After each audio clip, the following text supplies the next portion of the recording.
আজি আমাৰ পাঠৰ শিৰোনাম হ'ল অদিতিৰ পৰিব্ৰত। অদিতিনো পৰিব্ৰত কৰিবলগা কি হ'ল? আমাৰ কশ্যপ ঋষিৰ বহু কেইগৰাকী পত্নী আছিল। দিতি, অদিতি, দনু, পতংগ, সৰমা, শদ্ৰু, বিনতা, বহুত পত্নী দেই। তাৰ ভিতৰত অদিতিৰ পৰা দ্বাদশ আদিত্য মানে দেৱতাবিলাক, দিতিৰ পৰা দৈত্যবিলাক, দনুৰ পৰা আকৌ দানৱবিলাক, তাৰমানে দানৱৰ মাতৃবিলাক দেই, দনু দেই, কদ্ৰুৰ পৰা সাপবিলাক, আৰু বিনীতা নদী বিনতাৰ পৰা চৰাইবিলাক। কি হ'ল? দেৱতাবিলাক এসময়ত অলপ উৎসৱ মুখৰ হ'ল, অলপ উৎসৱ বেছি ভাল পায়, আৰু তেওঁলোক অকণমান আলস্যপ্ৰৱণ হ'ল, এলেহুৱা হ'ল দেই। আৰু তেওঁলোকে সোমলতী ৰস, অপ্সৰাৰ নৃত্য, গন্ধৰ্বৰ গায়ন বায়ন আৰু এই সোমলতী ৰস খাই তেওঁলোকে হ'ল এলেহুৱা হৈ গ'ল। আৰু এলেহুৱা যেতিয়া হৈ গ'ল তেতিয়া দৈত্যই স্বৰ্গ আক্ৰমণ কৰি স্বৰ্গ দখল কৰি ল'লে। দেৱতাবিলাক বেঘৰ হ'ল, তেওঁলোকৰ ঘৰ বাৰী নোহোৱা হয়। ইতিমধ্যে অদিতি মাতৃও ওলাই দিলে। তেতিয়া কশ্যপ ঋষিয়ে জল সমাধি লৈ আছে, মানে জলত তপস্যা কৰি আছে। তপস্যাৰ পৰা যেতিয়া অহাৰ পিছত স্বামীয়ে ক'লে, এটা কথা হ'ল নহয়। বোলে কি? মোৰ পুত্ৰসকলটো এতিয়া দিশহাৰা হ'ল, গৃহহীন হ'ল, এওঁলোকে আকৌ এতিয়া স্বৰ্গ কেনেকৈ ঘূৰাই পাব? এতিয়া কশ্যপে কৈছে, দৈত্যবিলাক দানৱবিলাক সকলোৱে মোৰে সন্তান, দেৱতাবিলাকৰ। এতিয়া যাৰেই বল তাৰেই শক্তি, তেওঁলোকে দেৱতাবিলাক নিশ্চয় এলেহুৱা হ'ল, সেইকাৰণে দৈত্য পৰাজয় কৰিলে। তুমি কি বিচাৰা? মোক এনে এটি সন্তান লাগে যি সন্তানে দৈত্য দানৱ যিমানে শক্তিশালী নহ'লেও তেওঁলোকক যাতে পৰাস্ত কৰিব পাৰে। আৰু তেতিয়া কশ্যপে পৰীক্ষা চাবৰ কাৰণে কৈছে, তোমাক কেইটা সন্তান লাগে? 1টা, 10টা, 100টা? মানে তেওঁ মনটো তাৰমানে ডিচিশ্যন আছে নে নাই, ডিটাৰমিনেটিভ পাৱাৰটো আছে নে নাই, সিদ্ধান্ত ল'ব পাৰে নাই। কিন্তু অদিতি মাতৃৰ সিদ্ধান্ত কি কৈছে? মোক এটাই সন্তান লাগে, কাৰণ শিয়ালৰ জাক সিংহৰ এটাই ভাল, প্ৰমত্ত সিংহৰ মই এটাই হয়। বোলে এইবাৰ আকৌ স্বামী হৈছে, সেই সন্তানটোৰ গুণ কেনেকুৱা লাগে, কেনেকুৱা হ'ব লাগে, সি যে আহিব পৃথিৱীত, হয়নে? তেতিয়া কৈছে তাৰ যাতে অহংকাৰ নহওক, হয়নে? পিতৃ মাতৃৰ যাতে কথা শুনে, আৰু বিনা ৰক্তপাতে বলিক যাতে পৰাজিত কৰিব পাৰে। তাৰ ধৈৰ্য থাকিব লাগিব, পিতৃ মাতৃৰ কথা শুনা হ'ব লাগিব, নমনীয় হ'ব লাগিব, এই আদৰ্শৱান হ'ব লাগিব, শৃংখলাবদ্ধতা থাকিব লাগিব, আৰু ত্যাগৰ ভাৱনা থাকিব। তাৰ উপৰি সি বিনা ৰক্তপাতে বলিক পৰাজয় কৰিব লাগিব, কাৰণ আইকু লেভেলো ভাবিব লাগিব, হয় নাই? তেতিয়া কৈছে তুমি এটা কাম কৰিবা, এই ফাগুন মাহ, এই ঠিক সময় চলিছে নে, এই ফাগুন মাহৰ অমাৱস্যা তিথিত তুমি ব্ৰত আৰম্ভ কৰিবা। ফাগুন মাহৰ অমাৱস্যা তিথিত ব্ৰত আৰম্ভ কৰা। তাৰপিছত বৰাহ দন্তৰ মাটি, তাৰমানে নদীৰ পাৰত গাহৰিয়ে মাটি য'ত খান্দে, সেই ঠাইৰ মাটি তুমি গাঁত খান্দিবা। গাঁত খান্দি তুমি স্নান কৰিবা, আৰু দুগ্ধ মিশ্ৰিত খাদ্যৰ বাদে বেলেগ একো নাখাবা। তাৰমানে গাখীৰে বনোৱা খাদ্য, পায়স ইত্যাদি কৰি দুগ্ধ মিশ্ৰিত খাদ্যৰ বাদে একো নাখাবা, আৰু পৰম ভগৱন্তক তুমি হৃদয়ত ভাবিবা। তাৰমানে আমাৰ যিটো ব্লাডটো পিউৰিফাইড হ'ব লাগিব। বিয়াৰ আগতে তুমি বা মই কি খাইছোঁতো নাজানো, মানে বিয়াৰ আগে আচলতে ব্লাডটো পিউৰিফাইড কৰি ল'ব লাগে দেই। আৰু তাত যেতিয়া দুগ্ধজাত খাদ্য খোৱা হয়, তেতিয়া ওলাই গৈছে তাৰ লগত গুড় থাকিবই। দুগ্ধ মিশ্ৰিত খাদ্য হ'লেতো তাত গুড় খায়েই মানুহ, গুড় খালে পেটত যিমানখিনি জাৰ্ম আছে ওলাই, তাৰমানে আমাক চিকিৎসা বিজ্ঞানৰ সেইটো কথাই কৈছে, হাইজিন হ'ব লাগিব। আৰু অদিতি তেতিয়া কৈছে, মই স্বয়ং ভগৱন্তক সন্তান হিচাপে পাম। কিন্তু ইমান ধুনীয়া কথা এটা কোৱা নাই যে স্বয়ং ভগৱন্তক মই সন্তান হিচাপে কেনেকৈ পাম? তেতিয়া কশ্যপে কৈছে, তুমি কৰা ব্ৰতটো নাম হ'ব পয়ু ব্ৰত। পয়ু মানে নেক্টাৰ, অমৃত ব্ৰত। মানে মই পৰিব্ৰতৰ অৰ্থ হ'ল গোটেই নিজৰ শৰীৰটো শুদ্ধ কৰা, একদম পুৰা হাইজিন কৰা। আৰু তেতিয়া কশ্যপে কৈছে, স্বামীৰ পৰা যদি পত্নীলৈকে, বিবাহিত স্বামীৰ জৰিয়তে যদি বিবাহিত পত্নীৰ শৰীৰলৈকে এটোপাল যদি শুদ্ধ পাল তেজ আহে, তেতিয়াহ'লে ভগৱন্ত তেওঁলোকৰ সন্তান হিচাপে আহিবলৈকে বাধ্য। সেয়ালৈকে প্ৰহ্লাদো হ'ব পাৰে, ধ্ৰুৱ হ'ব পাৰে, হয় নাই? কিন্তু যি কি নহওক, যেতিয়া পুৰুষৰ পৰা, স্বামীৰ পৰা স্ত্ৰীৰ তালৈকে সম্পৰ্ক যদি শুদ্ধ তেজবল যদি এটোপাল আহে, স্বয়ং ভগৱন্ত আহিব বাধ্য। সেইকাৰণে কি বুলি কৈছে যে প্ৰিপাৰেশ্যন, তাৰমানে প্ৰস্তুতি আলেকজাণ্ডাৰক সুধিছিল এৰিষ্টটলে যেতিয়া তুমি ক'লৈকে যাবা বোলে টুৱাৰ্ডছ ইষ্ট মই পূবৰ ফালে যাম হয়নে মেচিডনিয়াৰ ৰাজকুমাৰ কৰিছিল তাৰপিছত এই যে সৈন্য বাহিনীখিনি আনিছা কাৰ ঘৰৰ পৰা আনিছা গোটেইখিনি আৰ্মিখিনি কৈছে বোলে এয়া মই কমাৰৰ ঘৰৰ পৰা বা কুমাৰৰ পৰা অনা নাই মই ব্লেক স্মিথ বা গ'ল্ড স্মিথৰ ঘৰৰ পৰা অনা নাই যাৰ বাপেক সৈন্য আছিল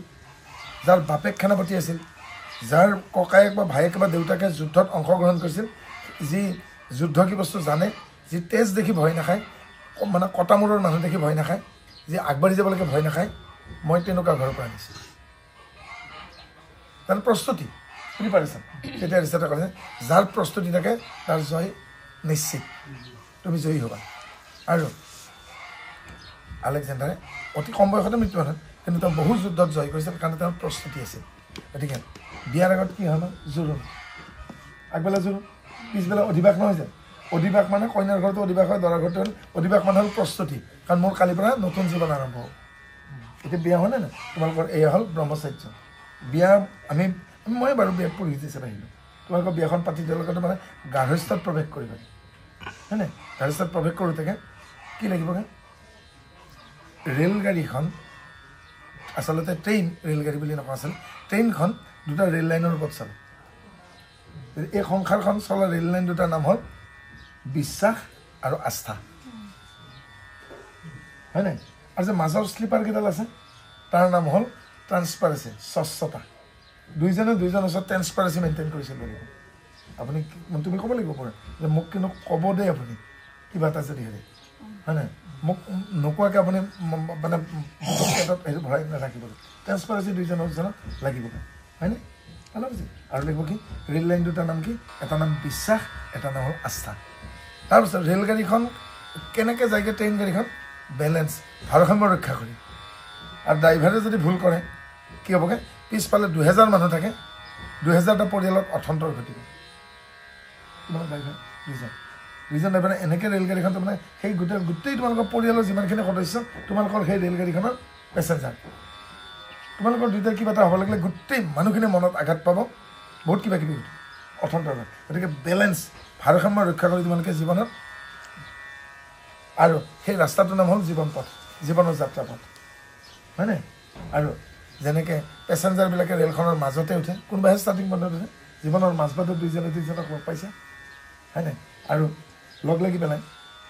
যাত্ৰীবিলাকে ইজনে সিজনৰ মাজবাটত লগ নাপাব যি একদম লাষ্ট পইণ্টলৈকে নাযাব জানো সেইটো কাৰণে কিন্তু সকলোৱে জানো একদম শেষ ষ্টেচনলৈকে যায় কোনোবা আধাতে নামি নাযায় জানো হয় নাই কেতিয়াবা গিৰিয়েক আগতে ঢুকায় কেতিয়াবা ঘৈণীয়েক আগতে ঢুকায় কেতিয়াবা হয়তো আমাৰ ঘৰতে হৈছে সন্তান আগতে ঢুকাইছে মা দেউতাতকৈ আগতকৈ সন্তান গৈছে গতিকে সকলো পেছেঞ্জাৰে কিন্তু শেষ ষ্টেচনটো যাই নাপায় হয় নাই গতিকে এই জীৱনৰ পথটো আমাৰ সেই ৰেলখন এটা আৰু এই ৰেল লাইন দুটা যে এটা হ'ল বিশ্বাস এটা হ'ল আস্থা কেৱল মৰমেৰে সংসাৰ চলি নাথাকে মিছা কথা কি লাগিব স্বামীয়ে পত্নীক মৰম আদৰ কৰিব লাগিব লগতে কেনেকুৱা মৰ্যাদা দেই আৰু পত্নীয়ে কেৱল স্বামীক ভাল পালে নহ'ব শ্ৰদ্ধাও কৰিব লাগিব গতিকে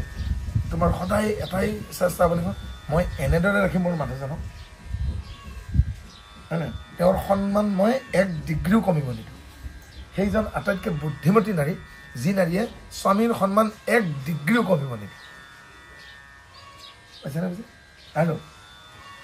স্বামীৰ প্ৰতি যেতিয়া শ্ৰদ্ধা থাকিব আৰু পত্নীৰ যেতিয়া স্বামীয়ে যেতিয়া পত্নীক মৰ্যাদাও দিবগৈ আমাৰ তাই জানে তাৰমানে সন্মান নকৰে ঘৈণীয়েক আমাৰ এখেতে সুধিলে বোলে এই বিষয়ে আপুনি কি কয় বোলে মইতো আছোঁহে আমাৰ তেওঁকো সোধাচোন আমাৰ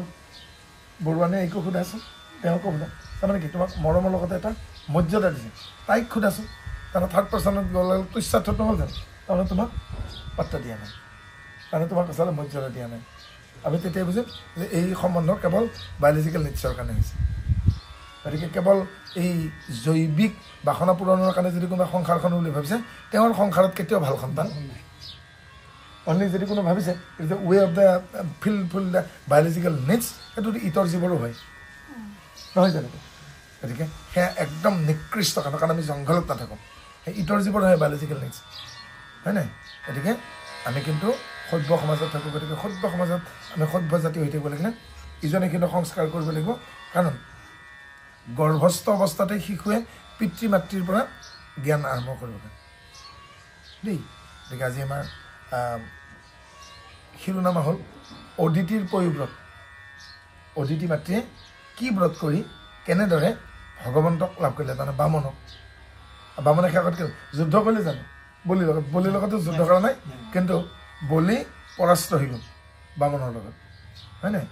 গতিকে আমি যাম আমি আমাৰ মোৰ ভনীম শেৱালি এইটিক মূল অধ্যায়টোলৈকে পঠন কৰিলেকে আমি ব্যাখ্যাখিনি সৰলীকৰণখিনি আমি পঢ়ি যাম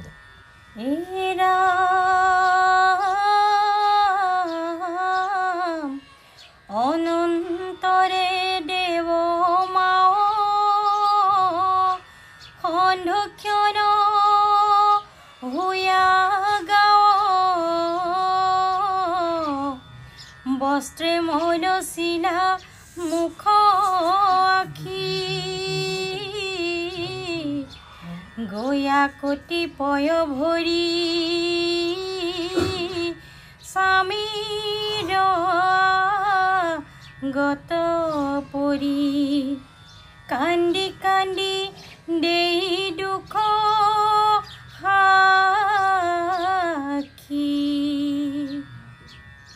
এ ৰাম কিবা মোত সুধা স্বামী কি কথা কহিব আমি মোক শোক খেলে আছে খালি দৈত্যগণ দুৰাচাৰ কাঢ়ি লৈ ল ৰাজ্য ভাৰ ত্ৰিদশক স্বৰ্গৰণী কালি ৰাম দশদিগ পাল মানে পলাই গৈল নানা থানে পৃথিৱীত ফুৰে ভিক্ষা মাগি ভৈলন্ত প্ৰেতৰ বেশ তা সম্বাদ শুনি ক্লেশ অভাগিনী জীও কি কলাগি এ ৰাম অমৰাৱতী দণ্ডপাত ৰত্ন সিংহাসন খাট কাঢ়ি লৈলা বলিমান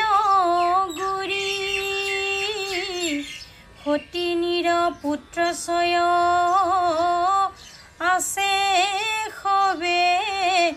অভ্যুদয় মোৰ জানা সবে গৈল বুৰি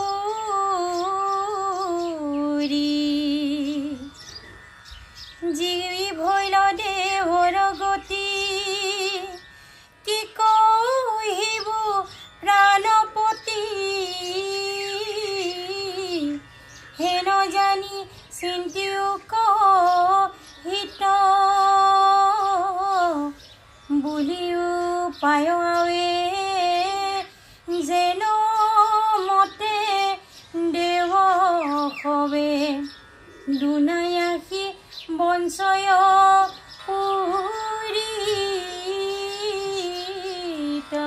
কৃষ্ণ এনেকে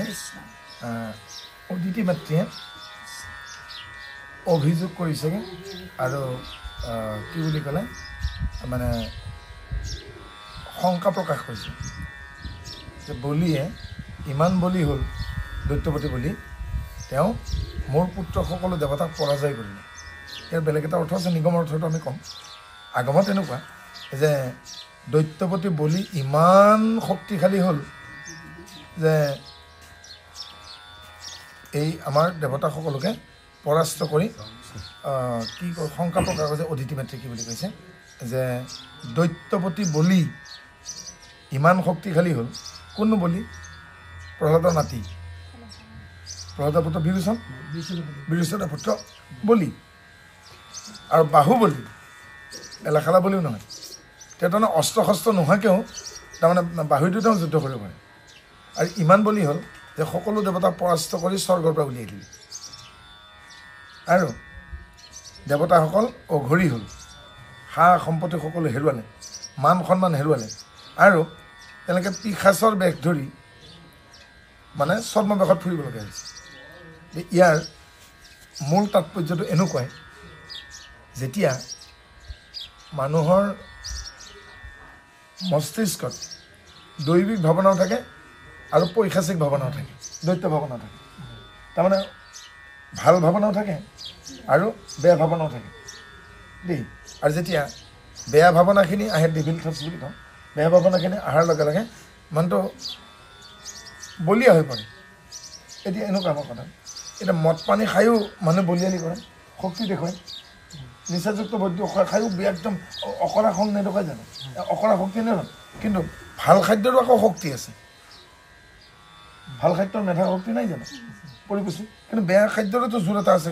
এই বস্তু সোপা খাই একদম অমুক ভাঙিছে তমুক ভাঙিছে ইমান বল কেতিয়াকৈ মানে নকওঁ জানো হয় নাই কেতিয়া যেতিয়া সৎগুৰু আৰু অসৎগুৰু হয় নাই দৈত্যগুৰু কোন শুক্ৰাচাৰ্য যেতিয়া শুক্ৰাচাৰ্যৰ শৰণাপন্ন হ'বগৈ দৈত্যগুৰু শৰণাপন্ন হ'ব তেতিয়া দৈত্য শক্তি প্ৰবল হ'বগৈ আৰু মানে এই ডেভিল থটছ অৰ্থাৎ এই দৈত্যৰ ভাৱনা যেতিয়া প্ৰবল হ'ব আমাৰ যিটো দৈবিক ভাৱনা এনেকুৱা বহুত মানুহ আছে বল শক্তি চব আছে ধন সম্পত্তি চব আছে কিন্তু তেওঁলোকৰ পিতৃ মাতৃৰ প্ৰতি ভক্তি নাই আধ্যাত্মিক চেতনা নাই ভাল কথাৰ প্ৰতি মতি নাই ত্যাগৰ ভাৱনা নাই নোহোৱা হৈছে হয় নহয় মানে কোনো কথাতে মাক বাপেকৰ আজ্ঞা নহয় এই অৱস্থা গতিকে সেই অৱস্থাৰ অৱসান ঘটাব লাগিলে কোন আহিব লাগিব বামন আহিব লাগিব অৰ্থাৎ অদিতি মাতৃয়ে বামনক আনিব লাগিব আৰু এই বামনৰ আন নাম হ'ল অলপ পাছত ক'বগৈ উৰুক্ৰম এনেকুৱা এটা অদ্ভুত অৱতাৰ ভগৱান আঁঠুটো কঁকালত লগা মানে এই পাৰ্টটো নাই উৰু অংশটো নাই গতিকে উৰু অংশটো নোহোৱাৰ কথা হ'ল উৰুক্ৰম উৰু অংশটো নোহোৱাৰ নিগমৰ অৰ্থ হ'ল যাৰ অহংকাৰ নাই ইয়াতে দুৰ্যোধনে কোবাই পেলাই কোৱা নাছিল নে দ্ৰৌপদী তুমি মোৰ অংক খাই নিবা যাৰ উৰুটোৱেই নাই তেওঁ কোবাব ক'ত যাৰ অহংকাৰে নাই তেওঁ অহংকাৰ কৰিব জানো তাৰমানে তেওঁ গৰ্বহীন হয় নাই গতিকে যিটো ভাৱনা আহিব লাগিব গৰ্বহীন ভাৱনা অহংকাৰ শূন্য আৰু অহংকাৰ শূন্য ভাৱনা আহিলেহে বলি পৰাজিত হ'ব নহ'লে বলি পৰাজিত হয় নাই আৰু বলিক ক'ত সুতলত নি পিউৰিফাই দিব দেৱতা আমাৰ মগজুলৈকে দেৱতাৰ ভাৱনা আহিব লাগিলে আমি নিজকে প্ৰিপাৰেশ্যন কৰিব লাগিব এইখিনিতে সৰু উদাহৰণ এটা দিছোঁ সমুদ্ৰ মন্থন আমাৰ দেখাত আমি কি কল্পনা কৰোঁ এফালে দৈত্য ৰাক্ষসবিলাক আৰু এফালে দেৱতাবিলাক আৰু প্ৰথমতে কি ওলায় সমুদ্ৰ মন্থন বিষ শিৱই গ্ৰহণ কৰে তাৰপিছতে অমৃত ওলাইছে সেই ভাৱনাটো আচলতে আমাৰ মগজুত ঘটে এজন মধুমেহ ৰোগী ডায়েবেটিছ পেচেণ্ট তেওঁক যেতিয়া মিঠা জাতীয় বস্তুৰে জলপান দিয়া হয় তেওঁ প্ৰথমতে কি ভাবেগৈ খাই পেলাম নেকি হয়নে এইটো হ'ল ডেভিল থটছ তেওঁ ৰাক্ষস ভাৱনা এনেকৈ নিছিলে হাতখন মোক কোনো দেখা নাই মই আজি মিঠাইটো খাই দিলোঁ এবাৰ হাতখন কুচাইলে কিয় কাৰণে তেওঁ মনত ভাবক মইতো বিয়া কৰোঁ বেছি দিন হোৱা নাই মইতো ভাল পাই বিয়া কৰিছোঁ এতিয়া মই এইটো খাওঁতে যদি মোৰ চুগাৰ ষ্ট্ৰক হ'লে মই মৰি থাকোঁ মোৰ মৰমৰ তিৰোতাজনী পত্নীজনী বিধৱা হ'ব হয়নে এবাৰ হাতখন কুচাই আনিলে এতিয়া এই বয়সতে ডেকা মানুহজনৰ চুগাৰ হৈছে তেতিয়া ভাবিলে মোৰ এনেকুৱা হ'ল নাই এই ডেকা অৱস্থাতে মই আজি মিঠাই এটা খাব পৰা নাই মনত তিক্ততা আহিছে নাই কত বুঢ়া মানুহে কি খাই আছে আজি মই মানে ডেকা মানুহজনে মিঠাই এটা খাব পৰা নাই ভাৱনাটো হৈছে তেতিয়া তেওঁ কি কৰিবগৈ এবাৰ ত্যাগৰ ভাৱনা চেলভেশ্যন হয়নে মই নাখাওঁ কিয় কাৰণে এই মই মিঠাইহে খাই পেলাই মানুহ বাচি তেনেকৈ মিঠাই নোখোৱাকৈতো মানুহ বাচি থাকে এই যে বাচি আহিলে এবাৰ ত্যাগৰ ভাৱনাটো আহিলে নাই আৰু লাহে লাহে তেওঁ কি হ'লগৈ যেতিয়া নিয়ন্ত্ৰণলৈ গ'ল তেওঁ চুগাৰ কণ্ট্ৰললৈকে আহিল গতিকে এই ত্যাগৰ ভাৱনাটো অহাৰ কাৰণে আহিল এতিয়া কিয় এই আমলখিটো শিলিখাটো খাওঁতে প্ৰথমতে কেঁহা নালাগে জানো পাছত মিঠা লাগি নাহে জানো এই যে ত্যাগৰ ভাৱনাটো আহোঁতে কি হ'লগৈ যে মই পাৰিম গতিকে সেই সমুদ্ৰ মন্থনটো আমাৰ ব্ৰেইনত হ'ব লাগিব প্ৰথমতে কি ওলাব তিতা বিষ তাৰপিছত অমৃত ওলাল জানো সেনেকৈ এইটো আমি ক'ত আনিব লাগিব নিজৰ মন মানসিকতা দৈত্য পৰাজিত কৰিব লাগিলেগে অদিতি মাতৃয়ে যেতিয়ালৈকে বামনক জন্ম নিদিয়ে তেতিয়াহ'লে কিন্তু বলিক পৰাজয় কৰিব নোৱাৰিব যে আজি যে এইফালে ঘূৰি আছেগৈ এওঁলোকে মানে দেৱতাবিলাকে য'তে ত'তে ঘূৰি ফুৰিব লাগে এওঁলোকে কেতিয়া পাব যে হে স্বামী অদিতিয়ে কৈছে এনেকুৱা এটা তুমি ব্যৱস্থা কৰা যাতে মোৰ পুত্ৰই আকৌ স্বৰ্গ ঘূৰাই পায় আৰু অঘৰী হোৱা দেৱতাই যাতে আকৌ একগোট হ'ব পাৰে এই মোক ব্যৱস্থাটো কৰা কাৰণ কি মোৰ পুত্ৰৰ যেতিয়া অৱস্থা এনেকুৱা মোৰ মনটো ভালে থাকিব জানো মাতৃৰ অসুখ যদি পুত্ৰ থাকে দূৰে বুলি কৈছে কৈশ্যপে কি বুদ্ধি দিব আমি পাম অদিতিটো ক'লে এতিয়া কৈশ্যপে ক'ব বুদ্ধিটো দিব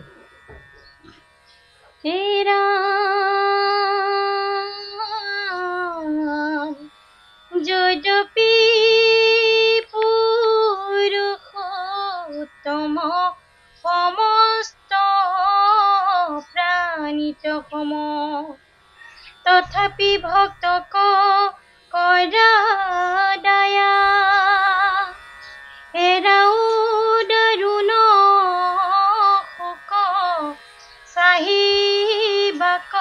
লাগে মোক মই সে তোমাৰ নিজ জায়া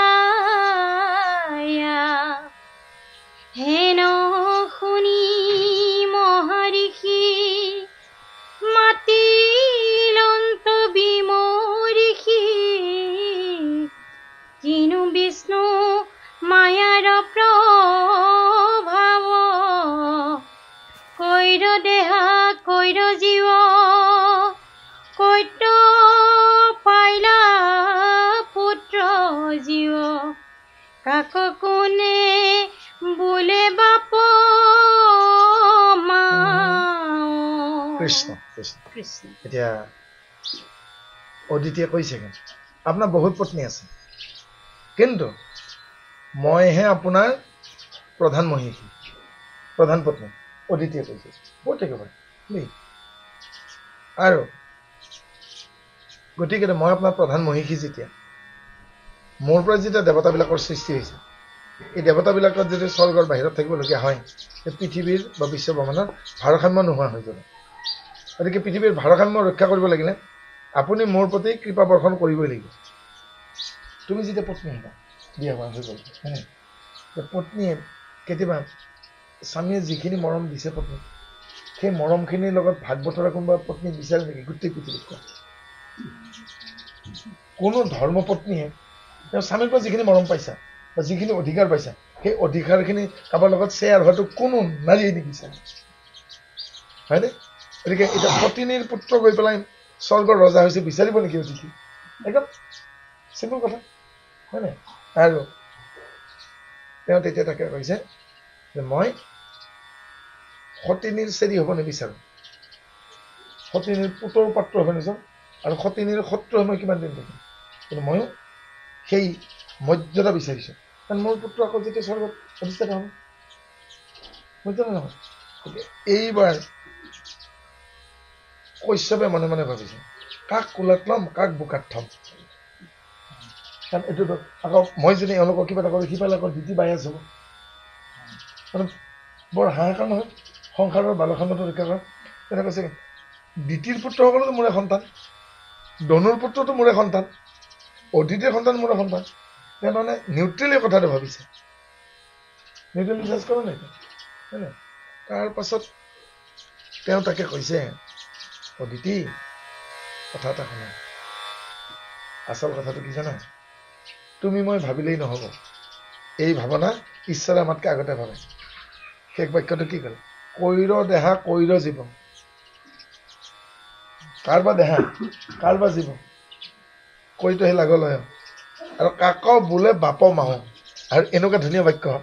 খালি এই এটা ছেকেণ্ড টাইম ভাগৱতত নহয় কোনো শাস্ত্ৰতে নাই ইমান ধুনীয়া এটা বাক্য দিয়া নাই আকৌ ৰিপিট কৰাচোন মাষ্টাৰ ষ্টেঞ্জাৰটো কৈৰ দেহা হেন শুনি মহৰ্ষি মাতিলন্ত বিমৰ্ষি কিনো বিষ্ণু মায়াৰ প্ৰভাৱ কৈৰ দেহা কৈৰ জীৱ কৈত পাইলা পুত্ৰ জীৱ কাক কোনে বোলে বাপ মা ইয়াতকৈ আৰু কিবা লাগে নেকি মানে ইমানটো দৰ্শন দিছে ভাগৱতত কৈৰ দেহা কৈৰ জীৱ কৈত পাৰিলে পুত্ৰ জীৱ কিন্তু পুত্ৰ মানে অকল পুৰুষকে কওঁ নেকি আমি কমকৈ কৈৰ দেহা কৈৰ জীৱ কৈত পাৰিলে পুত্ৰ জীৱ কাক বোলে বাপ মাও হয়নে তো কোনটো বা দেহা পাইছে কোনটো বা জীৱ আহিছে কোনটো বা পুত্ৰ জীৱ হয়নে আৰু কাক বোলে বাপ মাও অৰ্থাৎ যিসকল লোকৰ প্ৰাৰব্ধ আৰব্ধ অনাৰব্ধ তিনি প্ৰকাৰ সংস্কাৰ শেষ হোৱা নাই এই পৃথিৱীত আকৌ আহিব লাগিব আমি কাৰণ হিন্দু ধৰ্মত আমি বৈষ্ণৱ মাৰ্গত আমি ৰিবাৰ্থ পুনৰ জন্মত আমি আস্থা ৰাখোঁ কোনো ধৰ্মত পুনৰ জন্মত আস্থা নকৰিটো বেলেগ কথা আমি আমাৰ সনাতন হিন্দু পুনৰ ধৰ্মত আস্থা ৰাখোঁ পুনৰ জন্মত কৈৰ দেহা কৈৰ জীৱ এই যে দেহা কথাটো দেহাটো কেনেকৈ পাব ফুল গছৰ ঠানি এটা কাটি পেলাই ৰুলে আকৌ ফুল গছলৈ হ'ব হয় নাই আমাৰতো হাতখন কাটি পেলাই ৰুলেতো নহ'ব ভৰিখন কাটি পেলাই ৰুলেতো নহ'বগৈ মানে মনুষ্য হয় নাই গতিকে এটা সন্তানৰ গাত যিখিনি এলিমেণ্টছ থাকে সেইখিনি ক'ৰ পৰা আহিব আমাৰ দেহাবিলাকক কি কয় পঞ্চভূতি দেহা 5টা ভূত আছে ক্ষিতি অপ তেজ মৰুত ব্যোম নহয় মাটি পানী অগ্নিতত্ত্ব বায়ুতত্ত্ব শূন্যতত্ত্ব আমি ক'ব লগা ভূমিতত্ত্ব জলতত্ত্ব অগ্নিতত্ত্ব বায়ুতত্ত্ব শূন্যতত্ত্ব এই 5টাৰ পৰা আমাৰ গাত কি গাইছে সন্তানৰ গাত এই কথাখিনি তেতিয়া গম পাব খং কিয় বেছি অমুক কিয় বেছি টোপনিৰ কিয় বেছি ল'ৰা ছোৱালীবিলাক কিছুমান টোপনিয়ে থাকে কিছুমান যে মানে খং একদম কাহত কোব মাৰি কথা কয় কিছুমান আকৌ মানে কেপাচিটি খুব বেছি বহুত মুখস্থ কৰিব পাৰে ক'ৰ পৰা নাই দেই এতিয়া মই ভূমিতত্ত্বৰ পৰা যাম কৈৰ দেহা বুলি কৈছে এই দেহাটো কেনেকৈ গঠন হৈছে বডিটো আৰু এইটোকে মোবাইলত চাৰ্চ কৰিবা এম্ব্ৰায়লজি ভ্ৰূণবিদ্যা এই ভ্ৰূণটোৰ কেনেকৈ বিকাশ হ'ব দেই গাইনকলজিত এম্ব্ৰায়লজি বুলি শেষত গৈ পেলাই গোটেই ফিজিঅলজিটো হৈ যায় তাৰপিছত প্ৰথম হ'ল ভূমিতত্ত্বৰ পৰা কি পামগৈ নোম নখ ছাল মাংস মজ্জা অস্থি হয়নে নোমখিনি লাগি আছে ছালত দেই ছালখন পালোঁ দাম ইয়াৰ পিছত কি পামগৈ মাংস ফ্লেছ ইয়াৰ পিছত কি পামগৈ আমি অস্থি হাৰ্ডি হাড় আৰু হাড়ৰ ভিতৰত কি আছেগৈ বন মেৰু মজ্জা এই গোটেইখিনি ক'ৰ পৰা হৈছেগৈ ভূমিতত্ত্ব হাজবেণ্ড এণ্ড ৱাইফ স্বামী আৰু স্ত্ৰীৰ শৰীৰৰ পৰা কি আছে ভূমিতত্ত্বৰ পৰা সন্তানটোৰ গাত কি আহিল প্ৰথমতে ভূমিতত্ত্বৰ পৰা ছাল মাংস অস্থি মজ্জা নখ নোম এইবিলাকে এবাৰ ছেকেণ্ড থিয়ৰী আমাৰ কি পালোগৈ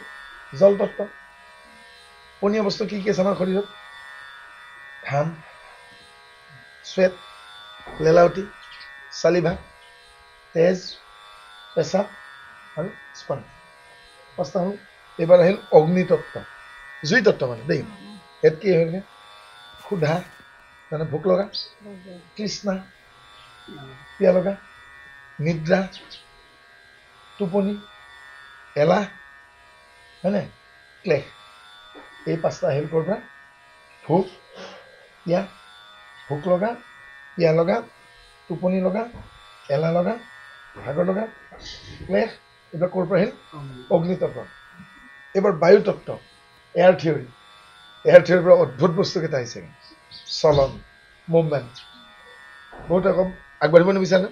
মানে যে আগবাঢ়িব পৰা ভাৱনাটো মুভমেণ্ট গতি চলন আকৌ বলন এক্সপানশ্যন বেলুনটো এক্সপানশ্যন কৰোঁ এক্সপানশ্যন দেই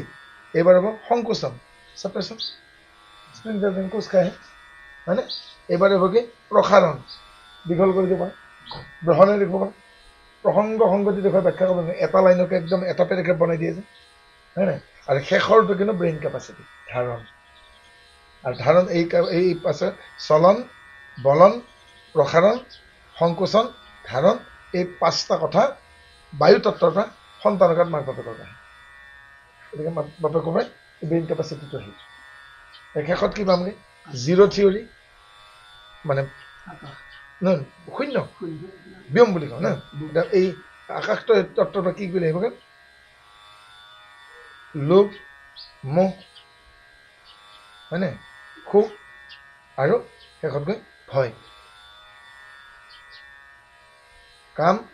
ক্ৰোধ লোভ মোহ আৰু ভয় এইকেইটা ক'ৰ পৰা আহিব এই শূন্য তত্ত্বটো এতিয়া নামেৰে শৰণেৰে যেতিয়া কেতিয়া শুদ্ধ কৰিম আমি দেই সেইকাৰণে আজিৰ পৰাই তোমালোক দুইজনে এই বুলি ভাবিব লাগিব সদায় সদায় এই বুলি ভাবিবা দেই মানে প্ৰত্যেক সময়তে এই শৰীৰটো তোমাৰ তুমি দিছা হয় নাই তুমি দেখাকে দিয়া নাই কেনেকে দিছা দেখাকে মা দেউতাৰ জড়িত পাইছা দীপকো মায়ে জন্ম দিছে দেৱীকো মায়ে জন্ম দিছে দিয়া নাই মায়ে নিজে জন্ম দিছে মোৰ ভনী আৰু মই জানা মোৰ দেউতাই মাক এখেত মোৰ দেউতা আমি দেউতা বুলি মাতো মা ভিতৰত আছে মায়ে অকলে জন্ম দিছে মায়ে দেউতাৰ কাৰণে আমাৰ দুজনক জন্ম দিছে হয়নে এই শৰীৰটো তোমাৰ এই যে কথা কৈ আছো তুমি মোক শক্তিখিনি দিয়াৰ কাৰণে মই কথা কৈছো নহ'লে মই ডিফেণ্ডাৰ হ'লোহেঁতেন মই ক'লা বোবা হ'লোহেঁতেন তুমি মোক শক্তি দিয়াৰ কাৰণে মই শুনা পাইছো আৰু কথা ক'ব পাৰিছো হয়নে গতিকে এই বাক্যখিনিও তোমাৰ কাৰণ সেই শক্তিৰ বজে মই কথা কৈ আছো এইবাৰ ভাবিবা মনটো এই যে ভাবিছো এমতকে ডাঙৰ এমতকে সৰু এমতকে ধুনীয়া ভাৱনা আহে নাই জানো এই ভাৱনাটো নিদিয়া হ'লে মই পগলা হ'লোহেঁতেন বহুতেতো বিচাৰ কৰিব নোৱাৰে গতিকে কাই বাক্য মন বুলি কওঁ শৰীৰটো কথাখিনি মনটো তুমি দিছা এই 3টা বস্তু কাৰ পৰা পাইছো আমি তোমাৰ পৰা গতিকে আমাৰ শৰণত 3টা বস্তু দিব লাগে সম্ভৱতঃ বিভিন্ন শৰণ হোৱা নাই কি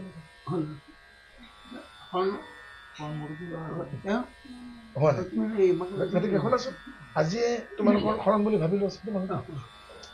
লাৰ্ণাৰ লাইচেঞ্চ নিদিয়ে জানো আজি মই লাৰ্ণাৰখন দি আছো আৰু নামঘৰত অফিচিয়েলি দিব বা এইটো অফিচিয়েলি কৰাই দিব কি তাৰমানে বুজি নাপাবতো দেই মানে কৈছে আমাৰ কথা হ'ল এই শৰীৰটো এই বাক্য এই মন আজিৰ পৰা তোমাৰ হ'লনে হ'লে বুজি আৰু তেতিয়া কি হ'ব তেতিয়া সদায় অৰ্পণ কৰি দিবা অৰ্পণ কৰি যাব এই শৰীৰটো মোৰ নহয় এইটো তেওঁ হয়নে আৰু এতিয়া দিয়াৰ পাছত তুমি কি বুলি ভাবিবা যদিও মই অমুক বৰুৱা আছিলো কিন্তু অমুকক মই স্বামীবৰণ কৰিছো নাই গতিকে মোৰ শৰীৰটোৰ ওপৰত অধিকাৰ গ'ল আগতে বিয়া নহওঁতে তোমাৰ পিতৃ মাতৃৰ অধিকাৰ আছিল তোমাক ধৰিব তোমাক ক'ব কিয় ভুল কৰিছা কিন্তু বিয়াৰ পাছত এওঁহে ধৰিব অধিকাৰ তুমি তেওঁক দি দিবা নে দিবা মোৰ শৰীৰটোৰ অধিকাৰ কিন্তু আপোনাৰ মোৰ শৰীৰ মোৰ মন মোৰ আত্মা অধিকাৰ হৈ গ'ল নাই পাইছে নে বুজি সেইটোৱে কথাটো অলপ তেতিয়া এনেকে যেতিয়া অৰ্পণ কৰি দিবা ঈশ্বৰৰ ওচৰত হয় নাই অৰ্পণ কৰি দিলে কি হ'ব তোমাৰ গোটেই শৰীৰ শুদ্ধি হৈ যাব পাইছা বুজি এখেতে এটা অফিচত কাম কৰে জইন কৰিছে সেই অফিচৰ দায়িত্ব পালন কৰে সেইকাৰণে অফিচটোৱে তেওঁ দৰমহাও দিয়ে ছুটিও দিয়ে দায়িত্ব লয় কিবা এটা এক্সিডেণ্ট হ'লে হস্পিটেলৰ খৰচখিনি দিব সেইটো অফিচত যদি কাম নকৰিলেহেঁতেন পুলিচৰ অফিচৰ পুলিচে SP অফিচৰ দায়িত্ব ল'ব জানো কাম কৰা SP অফিচত মই কাম কৰোঁ মেডিকেলত ছুটি দিম নেকি মেডিকেলে ট্ৰিটমেণ্টহে কৰিম মেডিকেলে তোমাক এক্সিডেণ্টৰ খৰচটো দিম নেকি তুমি ইঞ্চুৰেঞ্চ কৰিছা গতিকে দিব দায়িত্ব কোনোবা এটা অফিচত জইন কৰা নাই যে সেইকাৰণে তেওঁ দায়িত্ব লৈছে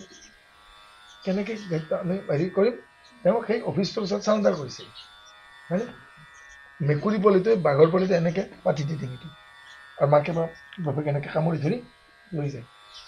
যায়নে সেইকাৰণে তেওঁলোকৰ কিয় কোনো ভয় নাই সৰি নপৰে কিন্তু এটা কি কয় বিড়ালী শিশু মানে কিন্তু মৰ্কট শিশু মানে বান্দৰৰ পোৱালিটোহে মাকক সাৱটি থাকে মাকে সাৱটি নলয় কেতিয়াবা ধৰে আৰু সেইকাৰণে মাকে সাৱটি নথকাৰ কাৰণে ইডাল গছৰ পৰা সিডাল গছলৈ বান্দৰে জাপ দিওঁতে বান্দৰ পোৱালিটো সৰি পৰে কুকুৰে শিয়ালে বাঘে খায় সেইকাৰণে কি কৈছে মৰ্কট শিশু হোৱাতকৈ বিড়ালী শিশু হ'ব বাঘৰ পোৱালি সিংহৰ পোৱালি মেকুৰী পোৱালি মাকৰ সন্মুখত আত্মসমৰ্পণ কৰে মাকে দায়িত্ব লয় ঠিক তেনেদৰে আমি যেতিয়া ভগৱন্তৰ ওচৰত আত্মসমৰ্পণ কৰিম তেতিয়া আমাক তেওঁ দায়িত্ব ল'ব সেই অফিচত কাম কৰাৰ কাৰণে দৰমহা দিয়ে সেই অফিচত কাম কৰাৰ কাৰণে ছুটি দিয়ে এজন বেকাৰ মানুহৰ কিবা ছুটি লোৱা নোলোৱা কিবা পাৰ্থক্য আছে নেকি এজন বেকাৰ মানুহে দৰমহা পাব নেকি কাম কৰাৰ কাৰণে দৰমহা দিয়ে দায়িত্ব ল'বগৈ বীমা কৰি দিছে ইঞ্চুৰেঞ্চ কৰি দিয়া নাই জানো কিবা ভাল লাগে মকিলে খৰচ ইভেন তোমাৰ মা দেউতাৰো খৰচ কি ধৰি হ'ব অফিচ ভাবা ৰেচপনচিবিলিটি কেনেকৈ যেতিয়া আমি অৰ্পণ কৰি এই যে কাই আমি যে পালোঁ খেতি অপতেজ মৰুভূম আমি এই 5টা তত্ত্বৰ কথা নাপালোঁ, এই গোটেইখিনি শুদ্ধি কৈৰ দেহা কৈৰ জীৱ। এতিয়া তোমালোক স্বামী স্ত্ৰী হ'লা, বিয়াৰ পাছত স্বামী স্ত্ৰী হৈ হ'ব কি এতিয়া মাজত বেৰ নিদিবা। বিয়া কৰাৰ পাছত যিহেতু এওঁৰ 30 হৈ গ'ল, 30 বছৰ হোৱা নাই জানো, তোমাৰ কিমান হ'ল সমানে, এতিয়া কিন্তু তোমালোকে বেৰ নিদিবা। কিয় বেৰ নিদিবা? বিবাহৰ কাৰণে সম্পূৰ্ণ উপযুক্ত হৈছে। এতিয়া তোমালোকে ভগৱন্তক এই বুলি প্ৰাৰ্থনা কৰা, তুমি আমাৰ সন্তান হে কৈৰ দেহা কৈৰ জীৱ। এইবাৰ তৃতীয় শব্দটো কি কৈছে? কৈত পাইলা ইটো পুত্ৰ জীৱ। পুত্ৰ মানে পুত্ৰ শব্দটো পুং নামৰ নৰকৰ পৰা যিয়ে তৰাব পাৰে তাকে বোলে পুত্ৰ। স্ত্ৰী পত্য লাগিলে পুত্ৰী। তোমালোকক উদ্ধাৰ কৰিবৰ কাৰণে তোমালোকৰ সন্তান আহিব। কাৰণ তোমালোকৰ মা দেউতা এদিন বুঢ়া হওক, বিদায় ল'ব, হয় নাই? তোমালোক এদিন বুঢ়া হ'বা, তোমালোক বুঢ়া হ'লে কোন হিচাপত তোমালোকৰ ল'ৰা ছোৱালী চাব, উদ্ধাৰ নকৰিলে। আমি যেনেকে তোমালোকক যেনেকে লৈ ফুৰিছে মা দেউতাই, এদিন তোমালোকৰ কাৰণে তোমালোকৰ ল'ৰা ছোৱালী লৈ ফুৰিব, একে নহ'ল হ'ল। গতিকে বেৰা নিদিবা, অৰ্থাৎ তোমালোকৰ বিবাহৰ পাছত নৰ্মেলি তেওঁক আহিব দিবা, স্বাভাৱিকভাৱে আহিব দিবা, কোনো ধৰণৰ বাধা প্ৰদান নকৰিবা। প্ৰথম সন্তান হোৱাৰ পাছত লাগে তোমালোকে কোৱা বোলে গেপ লাগে, তাৰ কাৰণে গেপ দিছোঁ বোলে, কিন্তু প্ৰথম সন্তান অহাৰ কাৰণে অহালৈকে একদম কোনো ধৰণৰ মাজত প্ৰতিবন্ধকতা আছে তেতিয়ালৈকে নাপাব। সেইটোৱে ব্ৰহ্মহত্যা। ভগৱন্তক কিয় কাৰণে সংসাৰখন কিয় কৰিছে? আমাৰ বংশটো আগুৱাই নিম। কাৰণ যেতিয়া পানী গ্ৰহণ কৰিব, পানী গ্ৰহণ কৰি থাকিব অমোহ হাস্মি চা তং চা তমস্য চৌহম পৃথিৱীহম তা বেহি বিবাহ বাহৈ সহ ঋতু দাদা বাহৈ প্ৰজাং প্ৰজানা বাহৈ চন্তু জলদস্ত। অসমীয়াত অনুবাদ কৰে, আমি দুয়ো ভকত ভাগৱতৰ সন্মুখত ব্ৰহ্ম বিবাহ প্ৰথাৰে বিবাহ পাশত আবদ্ধ হৈছোঁ। ইয়াৰ পৰৱৰ্তী কালত উৎপত্তি হ'বলগীয়া সতি সন্ততি ভক্তিপৰায়ণ আৰু আয়ুষ্মান হওক। বাধা দিম বুলিতো প্ৰতিজ্ঞা কৰা নাই, হয় নাই? আৰু যাকে তাকে সেইগৰাকী নদীৰ পানী গ্ৰহণ কৰিছে, যাৰ দায়িত্ব ল'বা, হয় নাই? যদি সংসাৰখন আগবঢ়াবৰ কাৰণেই সংসাৰ কৰিছে, কিন্তু বাধা দিয়ে কি থওঁ? গতিকে সেইটো ভ্ৰূণ হত্যা হ'ব আৰু সেইটোৱে ব্ৰহ্মপাপ। তাৰমানে ভগৱন্তক আহিবলৈকে যে বাধা দিয়ে সেইটোৱে ব্ৰহ্মপাপ। তাৰ নিচিনা ডাঙৰ পাপ নাই, হয় নাই? কাকো কিমান ভাগ্যৱান চাইছে, কাকো বোলে বাপমা যেতিয়া দুইজন নাৰী পুৰুষৰ সম্পৰ্ক হয়, হয় নাই? তো নাৰী দেহলৈকে বহু হাজাৰ কোটি সন্তান আহে, সকলোৰে ভাগ্য নহয়। মাত্ৰ এটা ইউনিক, সেই মানে সৌভাগ্যৱান এটা সন্তান মাত্ৰ তোমালোকৰ মাজত আহিব এবাৰত। হয়তো কাৰোবাৰ জন্ম যাব, বাকীটো গোটেই সোপা মৰিব। সেই সোপাৰ ওপৰত বাপেকে ক্ষমা খুজিব লাগে। ৰাতিপুৱা আমাৰ বেদৰ নীতি অনুসৰি ক্ষমা খুজিব লাগে। সেই সন্তানবিলাক তোমালোকে মোৰ শিৰৰ পৰা মাতৃগৰ্ভলৈকে গমন কৰিছিলা, কিন্তু তোমালোকে স্থিতি নাপালা। তোমালোকৰ যে মৃত্যু ঘটিল, তোমালোকৰ মাজত কোনোবা এজনে সৌভাগ্যকালে মাতৃগৰ্ভৰ স্থান পালে, কিন্তু তোমালোকে যে নাপালা, তাৰ কাৰণে মই ক্ষমা কৰিছোঁ। তোমালোকে পিতৃলোকলৈকে উভতিছে। তেওঁলোক ক'ত যাব লাগে? পিতৃলোক নামৰ ঠাইখনলৈকে উভতি যাব। গতিকে বিবাহিত পুৰুষে সেনেকে ক্ষমাও খুজিব লাগে। আকৌ বিয়াৰ দিনাখন সেইকাৰণে বাপেকে ক্ষমা খুজিব লাগে। তুমি উপজাৰে পৰা মই যদি কোনো হয়নে, কাৰণ বহুত কিবা কিবি লাগি যায় দুখ হ'ব। গতিকে পদে পদে মানুহ দুখ হ'ব পাৰে। গতিকে সন্তান আনোতেও সাৱধান হ'ব লাগে। গতিকে কেতিয়াও কামনা মানে শাৰীৰিক সান্নিধ্যৰ বাবে মানে জৈৱিক কামনাখিনি পূৰণ কৰাৰ কাৰণে সংসাৰ কৰিছে, একদম পাপ কথা। ৰঘুবংশ কালি দেখি দেখিছে, ৰঘুবংশত সন্তান খুব কম, এটা বা দুটা, কেৱল দশৰথৰহে 4টা লয়। বংশ ৰক্ষাৰ কাৰণেহে তেওঁলোকে সম্পৰ্ক কৰিছে, তাৰ পৰা তেনেকৈ মৰম কৰিছে। ৰজাই ৰাণীক সাংঘাতিক মৰমত কৰিছে, সাংঘাতিক সন্মান কৰিছে, সাংঘাতিক ধৰণে হেৰি কৰিছে, শৃংগাৰ কৰিছে। কিন্তু তেওঁলোকে শাৰীৰিক মানে জৈৱিক কামনাখিনি পূৰণৰ কাৰণে কিন্তু তেওঁলোকে মিলন কৰে, তেওঁলোক সন্মান কৰিবলগীয়া ৰজা নহয় জানো? গতিকে সেইকাৰণে যি সন্তান আনিবা, সি যাতে তোমালোকৰ ভৱিষ্যতে সি যাতে পৃথিৱীখন দেখা পায়, পৃথিৱীখনত যাতে সি দুখ কষ্ট নাপায়, আৰু যদি কিবা সমস্যা আহে তাতে সাহসিকতাৰ মুখামুখি হ'ব পাৰে, কাপোৰক যাতে নহয়, ভীৰু যাতে নহয়, মানুহ যাতে সি শত্ৰুতা নকৰে, সেনে ভাবে। কিমান ধুনীয়া কথা কোৱা নেকি? কৈৰ দেহা কৈৰ জীৱ কৈত পালা পুত্ৰ জীৱ, ও কাকো বোলে ইটো বাপ মা। কাৰোবাৰ ইয়াৰ আগত ভাই ভনী নাতি পুতি আছিল, আকৌ আহি পেলাই তোমালোকৰ মা দেউতা বুলি নামাতিবনে? ভাবাচোন। আৰু সেনেকে কি হয়, বিভিন্ন কাৰণত তেওঁ যাব লগা হয়। সংসাৰত বহুতে দুখো পায়। কোনো কম বয়সত বিধৱা নহয়নে? কোনো কম বয়সতে বৰলা নহয়নে? হয়নে? ইয়াৰ আগৰ জীৱনত বা কাক কি কৰিছে আমি দেখা পাইছোঁ জানো? সেইকাৰণে এই কথাখিনি বুজিব লাগে। আৰু সেনেকে যিয়েই নহওক কিন্তু তোমালোকৰ তাত যি সন্তান আহিব সেই সন্তানে তোমালোককো উদ্ধাৰ কৰিব বেলেগকো আনন্দ দিব কিন্তু কামনাবশতঃ কাকো নাহিব আৰু কামনাবশতঃ সেই সন্তানক হত্যা নকৰিব আৰু সেই হত্যা কৰাৰ সময়ত ব্ৰহ্মপাপৰ সমান পাপ হয় হয় নাই সেইটো কথা আৰু এতিয়া বাকীখিনিও কৈ যাব তাৰপিছত সংসাৰ সকলে মিছা তথাপি তাহাঁত ইচ্ছা মোহ জৰি বান্ধি আছে টান কোন বুদ্ধি কৰোৱাৱে দৈৱ দৈত্য যত সবে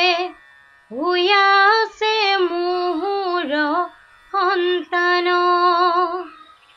ৰাম একদিকে হস্তি যাই আৰদিকে মাল খাই আৱে মই হওঁ কোন ভীতি যি হক সি হক ভাগে ভক্তক চাহিবে লাগে শুনা কহো উপায় ৰীতি কৈছে যে মানে অকণমান দুধুৰ মুধৰত পৰিছে ডাইলেমা বুলি যে কওঁ নহয় তেওঁ তাকে কৈছে যে এফালে মানে হাতীয়ে ধান খাইছে এফালে আকৌ কল ভাঙি কুঁহিয়াৰ খাইছেগে মানুহ এজন কোনফালে হাতী খেদিব এজন মানুহে দুখন বাৰী এফালে ধানৰ পথাৰ এফালে কল ফল মূল বাগানৰ পথাৰ ইফালেও ধান খাই ক্ষতি কৰিছেগে ইফালে ফল মূল খাইছেগে কিন্তু মানুহ এজন কোনফালে হাতী খেলিব এতিয়া এজন মানুহে জানো দুফালৰ হাতী খেদিব পাৰিব এতিয়া কৈছে মোৰ সেনেকুৱা অৱস্থা হৈছে ৰাক্ষস দৈত্য দানৱ এই গোটেইবিলাকতো দেৱতাকে গোটেইটো মোৰেই সন্তান মই কাক কোলাত ল'ম কাক মাটিত থ'ম কাক মই বুকুচাত ল'ম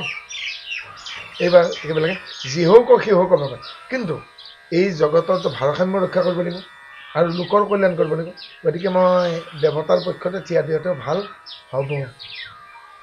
হয়নে কেতিয়াবা হৈ যায় আৰু ভগৱন্তৰ ওচৰত সদায় নিৰপেক্ষ অৱস্থান গ্ৰহণ কৰে কিন্তু আমিহে পক্ষপাত লোৱা যেন পাওঁ কিন্তু সেইকাৰণে তাহাঁতে নিৰপেক্ষ অৱস্থানটো ভাবিব যে আকৌ এইবুলি ভাবি কি কৰিম এতিয়া অধিক সিদ্ধান্ত দিম কি কৰিম হেৰাম জানতে পয়ো ব্ৰত ধৰি আৰাধিও দেৱ হৰি তেৱে হৈব দুৰ্গতি নিস্তাৰ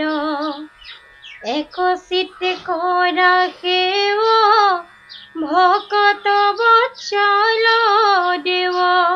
মাধৱে সাধিবে প্ৰতিকাৰ বোলে কি তোমাৰ জানতে পৰিৱৰ্ত ধৰা এটাই উপায় আছে পৈ মানে অমৃত ব্ৰত গতিকে অমৃত ভাণ্ডাৰ কাৰণ ভগৱন্ত হ'ল অমৃতৰ ভাণ্ডাৰ আৰু তুমি পৰিব্ৰত কৰা এই পৰিব্ৰত ধাৰণ কৰি আৰু এই বুলি ভাবা যে মই ভগৱন্তৰ অংশ পৰমাত্মাৰ মই অংশ হয় আৰু এই বুলি ভাবা আৰু যদি এই মোৰ দ্বাৰা সৃষ্টিখন ৰক্ষা কৰিবৰ দৰকাৰ আছে প্ৰয়োজন আছে তেতিয়াহ'লে মোক তেওঁৰ অংশ বুলি ভাবা পত্নীক কৈছে আমি সেইকাৰণে বিয়াত তুমি কি কৰিম তুমি যেতিয়া মালাডাল ল'বা তুমি ক'লা সেই বিষ্ণুস্বৰূপৰ মই আপোনাক বিষ্ণু বুলি মানে মোৰ স্বামী মোৰ জীৱনত বিষ্ণু হিচাপে আপোনাক আদৰিছোঁ তুমিও অনুৰা হে লক্ষ্মী মই তোমাক লক্ষ্মী হিচাপে আদৰিছোঁ হয়নে আৰু তেতিয়াহে স্বয়ং ভগৱন্ত সন্তান হিচাপে আহিব আৰু তুমি পৰিব্ৰত কৰা ভগৱন্তক হৃদয়ত ধাৰণ কৰা ঈশ্বৰ যেতিয়া আহিছে আৰু স্বয়ং ভগৱন্তই এই ব্ৰতৰ জৰিয়তে আমাৰ সন্তান হৈ আহিব সৰু উদাহৰণ দিছে এটা বুটমাহ যদি শুকানে মাটিৰ টাব এটাত পেলাই থওঁ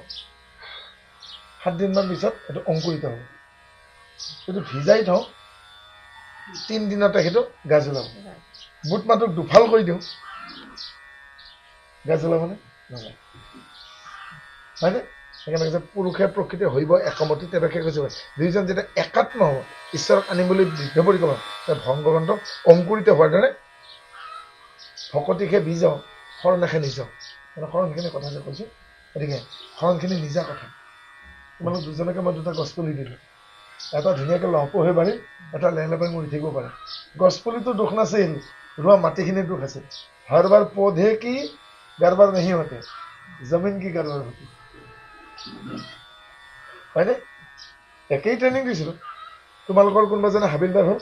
কোনোবাজনে OC হ'লগৈ, কোনোবাজনে SP হ'লগৈ, হয় নাই? কোনোবাজনে ছেকেণ্ড অফিচাৰ হৈ 2 ফুলি হৈ ৰিটায়াৰ কৰিলে। একেইটো মই দেৰগাঁৱত ট্ৰেইনিং দিছিলোঁ, হয়নে? গতিকে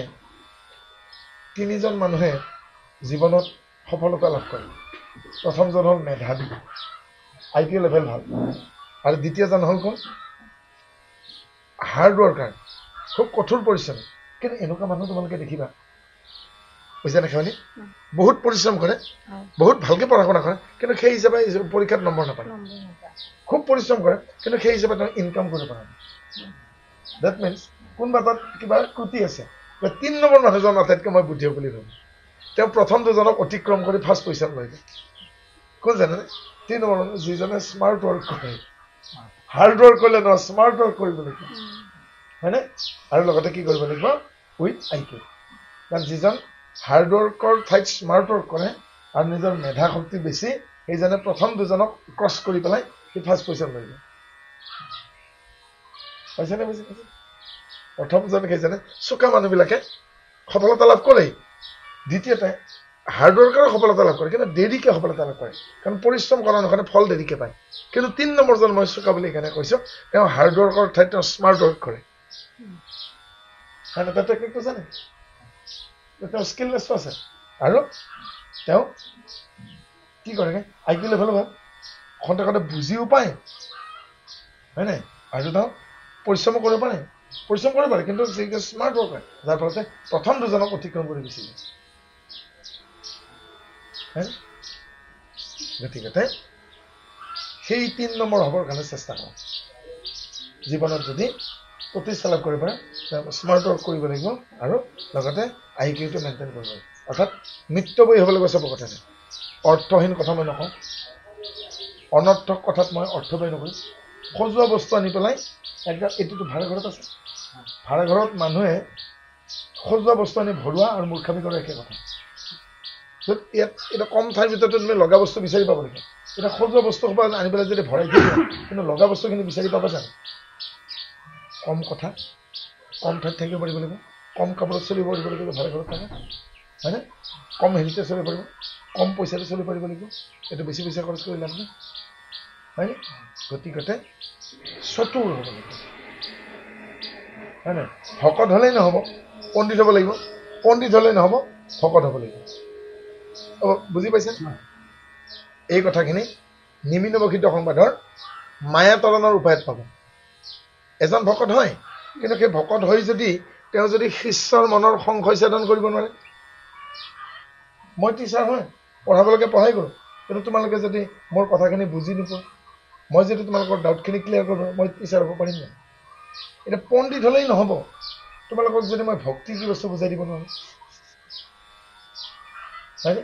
মই যদি নিজে ভকতৰ খাই যাব নোৱাৰো, তোমালোকক মই ভকত কেনেকৈ কৰিম? গতিকে পণ্ডিত হ'লেই নহ'ব, ভকত হ'ব লাগিব, আৰু ভকত হ'লেই নহ'ব, পণ্ডিত হ'ব লাগিব, দুইটাই লাগিব। অৰ্থাৎ তুমি ছোৱালীৰ জীৱনটো ল'লেই নহ'ব, নাৰীৰ জীৱন গ্ৰহণ কৰিব লাগিব, হয়নে? আৰু মাতৃত্বৰ ভাৱনা তোমাৰ গাত আহিব লাগিব। তেতিয়াহে তোমাৰ ছোৱালীজনী যেনে বিয়া দিয়া ছোৱালীজনী বেলেগৰ পৰা আনা ছোৱালী এজনী তোমাৰ ভাইটিলৈকে বা তোমাৰ নিজৰ ল'ৰালৈকে বিয়া কৰি আনিছা, তেনে একে দেখাব লাগিব। তুমি বোৱাৰীৰ দিশ দেখিবা, নিজৰ ছোৱালীৰ দুখ নেদেখিবা। তুমি ল'ৰাৰ ভাল দেখিবা, কিন্তু বেলেগৰহে ল'ৰাৰ দুখ দেখিবা, নহ'ব, হয় নাই? মাতৃত্বৰ মমতা লাগিব, কিন্তু অন্ধ মমতা ত্যাগ কৰিব লাগিব। গান্ধাৰীৰ অন্ধ মমতা ত্যাগ নকৰাৰ কাৰণে দুৰ্যোধন দুঃশাসনৰ সৃষ্টি হ'ল। মমতা মই বেয়া বুলি কোৱা নাই, হয় নাই? দ্ৰৌপদীয়েতো নিজৰ পুত্ৰ হত্যাকাৰী অশ্বত্থামাকো ক্ষমা কৰিছে, সেইটোতো দয়াৰ প্ৰতি, তাই কৃপাৰ দয়াৰ মূৰ্তি, হয় নাই? কিন্তু সময়ত তুমি কঠোৰ হ'ব লাগিব। পুত্ৰ যদি বেয়া কাম কৰে, তাকো তুমি ডিচিপ্লিন শিকাব লাগিব, এথিক্স যাতে ভাইলেট নহয়, হয় নাই? সেইকাৰণে সাংসাৰিক জীৱনত প্ৰত্যেকটো মুহূৰ্তৰে ঠিকনা বেলেগ বেলেগ। তুমি গুৰু ষ্টুডেণ্ট যেতিয়া পাকঘৰত আছা কিটচেনত তুমি চব্জি কাটি আছা নে তৰকাৰী বনাই আছা নে তুমি ভাত বনাই আছা নে চাউল ধুই আছা নে তুমি মাৰ চেকি আছা নে কুকাৰৰ হুইচেল চাব গৈছাগে হয়নে নে আৰু কিবা পিঠা পুৰি আছা চাহ বনাই আছা গাখীৰ পগাই আছা মুঠতে পাকঘৰৰ ভিতৰৰ যিকোনো কাম লাগে আলহীক তুমি মানে জা জলপান দিছা পাকঘৰ বা ডাইনিং ৰুমৰ যিমানখিনি কাম এই গোটেইখিনি কামত তোমাক মাতৃ বুলি ভাবিব within dining room and within kitchen মাতৃ জীৱনৰ শত্ৰু হ'ল গৰ্ব আৰু অহংকাৰ চঞ্চলতা আৰু জীৱনৰ মিত্ৰ হ'ল কি কি ধৈৰ্য ক্ষমা আকুলতা উদ্বিগ্নতা আৰু উৎসুকতা নতুন বস্তু শিকিব বিচাৰা এইবিলাক হ'ল আমাৰ গুণ এইবিলাক আমাৰ মিত্ৰ আৰু সহনশীলতা এইবিলাকে আমাক বচাব আৰু এতিয়া উপায়টো দিব যে পৰিব্ৰতৰ বাদে আৰু উপায় নাই দিদি ফাগুন মাহৰ যিদিনাখন অমাৱস্যা তিথি হ'ব সেইদিনাখন তুমি ব্ৰত আৰম্ভ কৰিবা আৰু যেতিয়া ব্ৰত আৰম্ভ কৰিবা মনত সংভাৱ ক্ৰোধ ভাৱ আক্ষেপ উৎকণ্ঠা এইবিলাক তুমি নাৰাখিবা দেই আৰু যেতিয়া পিছদিনা পুৱা হ'ব তেতিয়া বৰাহ দন্তৰ মাটি বৰা মানে গাহৰি দন্ত মানে দাঁত গতিকে বৰাহে ক'ত হানা খোচা কৰে নদীৰ থিয় গৰাৰ মাটি গাঁত খানি বিচিত্ৰ জলত তুমি স্নান কৰিবা এটা নদীত স্নান কৰা আগতে মানে বোৱতী নদীতে স্নান কৰে গা ধুই আৰু বোৱতী নদীত স্নান কৰিলে নদীৰ পানীত বালি থাকে সেই বালিয়ে মানুহৰ গাত মানে কাটে ন মলটো নাথাকে আৰু তুমি শান্ত সমাহিতভাৱে মনত কোনো ধৰণৰ আক্ৰোশ খং ক্ৰোধ ভয় উৎকণ্ঠা লাজ একো নাৰাখি তুমি কি কৰিবা এই ব্ৰত আৰম্ভ কৰিবা ব্ৰত আৰম্ভ কৰোঁতে আত্মসন্তুষ্টিৰ ভাৱ থাকিব লাগিব আৰু তাত বিভিন্ন হেৰিৰে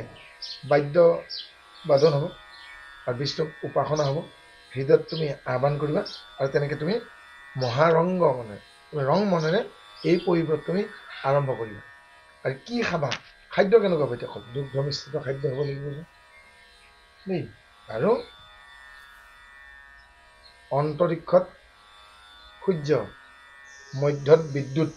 আৰু ভূমিত অগ্নি এটাই বস্তু পৃথিৱীত জুই আকাশত সূৰ্য আৰু বিজুলী বিজুলী লাইটে নে এটাই বস্তু তাৰমানে অগ্নিৰ তিনিটা ৰূপ পৃথিৱীত থাকিলে জুই মধ্যত থাকিলে বিজুলী আৰু তাতকৈ ওপৰত থাকিলে আকাশত সূৰ্য এটাই তাৰমানে তেওঁৰ ঈশ্বৰৰ বিভূতি গতিকে শ্ৰেষ্ঠসকলে চতুৰ লোকসকলে সূৰ্যক বিষ্ণুৰ বিভূতি বুলি ভাবে ভয়াতুৰসকলে বিজুলী ঢেৰেকণিকে দেৱতা বুলি ভাবে ভয় খায় তাৰমানে ভয়াতুৰসকলে আৰু সাধাৰণ মানুহবিলাকে সূৰ্যক লগ নাপায় কাৰণে অগ্নিতে আহুতি দিয়ে অগ্নি চব হোম নপৰে জানো ঘৰ ল'ব লাগে অগ্নিতে আহুতি দিয়ে সাধাৰণ মানুহবিলাকে হয়নে সাধাৰণ মানুহবিলাকে অগ্নিতে আহুতি দিয়ে দেৱতাৰ মুখপাত্ৰ বুলি পেলাই আৰু চতুৰ লোকবিলাকে বুদ্ধিক লোকসকলে সূৰ্যক ভগৱন্তৰ বিভূতি বুলি ভাবে আৰু ভয়াতুৰবিলাকে বিজুলী ঢেৰেকণি ভয় কৰে বাপৰে ঢেৰেকণি মাৰিছে হয়নে কেনেকৈ তুমি কেনেকৈ কৰা কথা অতিথিক কৈছে তুমি বিষ্ণুক কেনেকৈ অৰ্পণ কৰা সেইটো তোমাৰ কথা কিন্তু তুমি আত্মসমৰ্পণ কৰিবা আত্মনিবেদন বিষ্ণুক তুমি বিত্তসাধ্য নকৰিবা বিত্তসাধ্য মানে ধন হয়নে বিত্তসাধ্য কৰা মানে মিছা কথা আশ্ৰয় নল'বা মিথ্যাচাৰ নকৰিবা সেইটো বিত্তসাধ্য কৰা কিন্তু তুমি আচল বিত্তক ল'বা নাম ধন মলমন্ত্ৰ জপিবা বুলি কোৱা নাই জানো আৰু কেনেকৈ সম্ভৃত তাৰমানে একো বস্তু কম নকৰিবা তুমি সম্ভৃত উপহাৰ কৰিবা একো বস্তু সম্ভৃত উপহাৰ মানে এই যেতিয়া আমি কি কৰোঁগৈ যেতিয়া এই শৰাইখনত অৰ্পণ নকৰোঁ জানো অৰ্পণ কৰোঁতে কি বুলি কয় তণ্ডুলং সমাপামে শ্ৰীগুৰু ঈশ্বৰে কমৰ্পণ তণ্ডুল মানে চাউল প্ৰথমতে চাউল মুঠি অৰ্পণ কৰা হয় তুমিও তেনেকৈ যেতিয়া ৰন্ধা বঢ়া কৰিবা হয় নাই প্ৰথমতে 4 মুঠি চাউল পানী দিবাগৈ হয় নাই তুমি ভাবিব পাৰা গুৰুদেৱ নাম ভকত হয় নাই যে আজি গুৰুজন আহিবও পাৰে কোনোবা আজি স্বয়ং দেৱতা কিবা ছদ্মবেশে আহিব পাৰে আজি ঈশ্বৰৰ নামখাৰ লোৱা হ'ব আৰু কোনোবা ভকত আহি পাব পাৰে 4 মুঠি হয়নে তুমি যদি গছপুলি এটা ৰোৱা ধানৰ ওচৰতে গছপুলি এটা ৰোলা হয়নে কি বুলি ৰোবা এই বুলি কোৱা গুৰু তোলাক দেৱ তোলাক নাম তোলাক ভকত তোলাক পাণ গছ এডালে ৰোবা হয়নে আমাৰ পঢ়া শুনা কৰা ছাৰ এজন আহিব পাৰে হয়নে আমাৰ দেৱ এজন আহিব পাৰে পিতৃ মাতৃ হয়নে যে ঈশ্বৰৰ নামখাৰত লাগিব পাৰে যে ভকততো লাগ সেইকাৰণে কি গছপুলি গালো নাই গুৰু তোলাক দেৱ তোলাক নাম তোলাক ভকততো লাগিবি সেনেকে 4 মুঠি দিওঁতে গুৰুদেৱ নাম ভকত পাইছে নে বুজি হ'ল যিখিনি ভাত বনাবৰ কাৰণে চাউল আনিবা তাৰে পৰা 4 মুঠি তুমি কলা এটা পাবা মস্তি দান হে আমি সংঘই গ্ৰহণ কৰে তাৰ পৰাই বিপদত কাৰোবাৰ ঘৰত জুই লাগিল ক'ৰবাত বানপানী হ'ল সেইখিনি পৰা আমি দান দিম ভাগৰ পৰা দিব লাগে আগতেই জুখি চাইড কৰি নথয় যিখিনি বনাব আনিছা তাই ভাগৰ পৰা 4 মুঠি পাবা সেইটো হ'ল মস্তি দান মনত থাকিব আৰু সদায় সেইকাৰণে কি হয় আগতেই দানখিনি থৈ দিব লাগে পাছত নহয় ৰান্ধিবলগীয়া আন আগতেই দিব লাগে সেইটো মস্তি দান আৰু এই যেতিয়া মগুমাহ দিলা চাউল দিলা আদা দিলা কল দিলা আপেল দিলা আৰু কিবা দিলা নৈবেদ্য শেষত কি বুলি ক'ব লাগিব এখেতে শৰাইখনে কৈছে আত্মাম সমৰ্পয়ামি শ্ৰী গুৰু চৰণৰ কমলভ্যে নহয় ময়ো নিজকে আত্মসমৰ্পণ কৰিছোঁ নিবেদন কৰে সেইকাৰণে নৈবেদ্য 9 বিধ বস্তু আছে কাৰণে নৈবেদ্য নহয় কিন্তু তাত 4 বিধ বস্তু থাকিব কোনোবাই কল কুঁহিয়াৰ আপেল আৰু কমলা দি থব পাৰে কোনোবাই নাৰিকল কল আপেল আদা এনেকৈও 4 বিধ দি থব পাৰে তাতকৈ শক্তি নাই কিন্তু তেওঁ এই বুলি ক'ব লাগিব হে প্ৰভু এই ফল যেনেকৈ আগুৱাই দিছোঁ সেনেকৈ ময়ো তোমাৰ চৰণত নিবেদন কৰিছোঁ আত্মনিবেদন চাৰণদাৰ আত্মসমৰ্পণ কৰিছোঁ তেতিয়াহে ঈশ্বৰ তাৰ প্ৰমাণ বুট আৰু বাদাম কেইটামান ভিজাই থৈ ৰাতিপুৱা বহুতে খাই জগিং কৰি আহি হয় নাই কিন্তু আজি দেউতাৰ জন্মদিন বুলি তোমাৰ মানুহটোৰ জন্মদিন বুলি তুমি মগু এমুঠি অৰ্পণ কৰি পেলাই খাই চাবাচোন অলপ টেষ্টটো বেলেগ পাবা কাৰণ অৰ্পণ কৰা হ'ল ন তাততো শক্তিটো লাগি গ'ল ন হয়নে গতিকে তুমি ৰুটি টুকুৰা খা বুলি পেলাই কুকুৰটোক দিবা দৌৰি আহিব না জাল জোকাৰি পেলাই ৰুটি টুকুৰাকে এনেকে দলিয়াব খুজিবচোন সি ভাবে মোক মাৰিলে শিল ৰুটি ইণ্টেনশ্যনটো হয় নাই গতিকে সেনেকে আমাক সৰুতে শিকাইছে ইণ্টেনশ্যনটো কি দেই বহুত কথাখিনি আছে গতিকে সম্ভ্ৰিত যে একো কৃপণালী নকৰাকে আমাক কেতিয়াবা সোধে বাৰু কি বুলি সোধে আপুনি যে নামঘৰলৈকে আহিব আপোনাৰ ব্যৱস্থাটো কি আমিতো গমেই পাওঁ আৰু কোনফালে খৰডাল মাৰিছেগে হয় নাই আমি কি কওঁ আপোনাৰ বিবেচনা মতে তামোল পাণ এযোৰ দিব কাৰণ গুৰুজন আছে হয় নাই বাটত লাগিলে আমি খাব পাম বা নামতে লাগো তামোল পাণ এযোৰ দিব আৰু আপুনি মনত কষ্ট নোপোৱাকৈ ময়ো আলহী আপুনি যদি কিবা দিব বিচাৰে আপুনি কি দিয়ে মোৰ সেইটো কোনো কথা নাই আপুনি মনত কষ্ট নাকে যি আগবঢ়াব আপুনি তামোলখন আগবঢ়ায় দৈ চিৰা আগবঢ়ায় আপুনি কোমল চাউল দিয়ে ভজা চাউল দিয়ে আপুনি সৰুমূৰে জলপান এটা দিয়ে দৈ এবাতি দিয়ে বোলে দিবলৈকে আপোনাৰ গুড় চেনি একো নাই মোৰ তাত আপত্তি নাই কিন্তু যি দিয়ে আপুনি ঈশ্বৰকে দিয়ক কাৰোবাকে দিয়ক আলহীকে দিয়ক আপুনি মনত কিন্তু ৰাখি নিদিব উদাৰ চিত্তেৰে দিব আৰু উদাৰ চিত্তেৰে নিদিলেগে সেই দানৰ কোনো লাভ নাই দেই যিসকল সন্ন্যাসী গৃহত্যাগ কৰিছে তেওঁলোকে মানুহক খুজিব পাৰিব এনেকৈ কৰি কিবা এটা দিবলৈ কিন্তু তেওঁলোকে এই আলহী মানে যাত্ৰীয়ে দিয়ে যিটো পইচা সেই পইচাটো নিজৰ ইচ্ছামতে খৰচ কৰিব নোৱাৰিব ফলটোতো খাব পাৰিব এইটো মোক ফলটো দিছে কিন্তু যদি পইচা দিলে অৰ্থ দিলেগে সন্ন্যাসী নিজৰ ইচ্ছামতে পইচা খৰচ কৰিব নোৱাৰে জানেনে আপোনাৰ এনেকুৱা বহুত সন্ন্যাসীৰ মই নাম ক'ব পাৰিম আপোনালোকৰ হাহাকাৰ লাগিব বেংকত কোটি কোটি টকা আছে গাত এখনো কাপোৰ নাই হয় নাই কাপোৰে নিপিন্ধে উলংগ নাগা সন্ন্যাসী কিন্তু বেংকত এদিনাখন মই এলাহাবাদ বেংকত কিবা এটা কামত লাইন ধৰিলোঁ এখন ড্ৰাফ্ট বনাব লাগে মোৰ সন্মুখত এজনে লিখিলে বোলে তেওঁক ৩৬ লাখ টকা লাগে ডিমাণ্ড দিছে ডিমাণ্ড ড্ৰাফ্ট বনাইছে আৰু তেতিয়া মই মেনেজাৰক সুধিলোঁ এইটো ফিগাৰটো ঠিকে আছেনে মোক কৈছে মনে মনে তাক কওক তেওঁৰ প্ৰায় 7.5 কোটি টকা আছে বেংকত একাউণ্টত, কিন্তু গাত এখনো কাপোৰ নাই। মই বাহিৰলৈকে আহি মানে মই মূৰত পানী ঢালিবলগীয়া হৈছেগে যে গাত কাপোৰ নোৱা নাঙত সন্যাসীয়ে জানৰ 7 কোটি টকা আছে বেংকত, আৰু কোনোবা এটা মন্দিৰৰ কাৰণে তেওঁ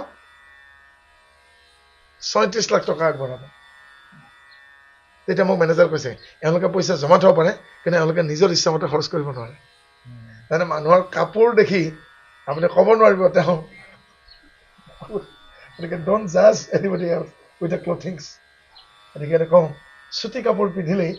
মানুহ আধুনিক হৈ নাযায়। ছোৱালী এজনী যদি তেওঁৰ হাতত জাপজৰি তাবিজেই গুচা নাই, মনেৰে আধুনিক হ'ব লাগিব। গতিকে গাত কাপোৰ নাই মানে বোলে নুবুজিবা তেওঁ দুখীয়া মানুহ, হয় নাই? গতিকে সন্যাসীবিলাকে নিজৰ ইচ্ছামতে বিত্ত খৰচ কৰিব নোৱাৰে। আমিও ৰাইজে দিয়া যি অৰিহণা বুজিছে, আমি কেতিয়াও নিজৰ ইচ্ছামতে আমি খৰচ কৰিব নোৱাৰো।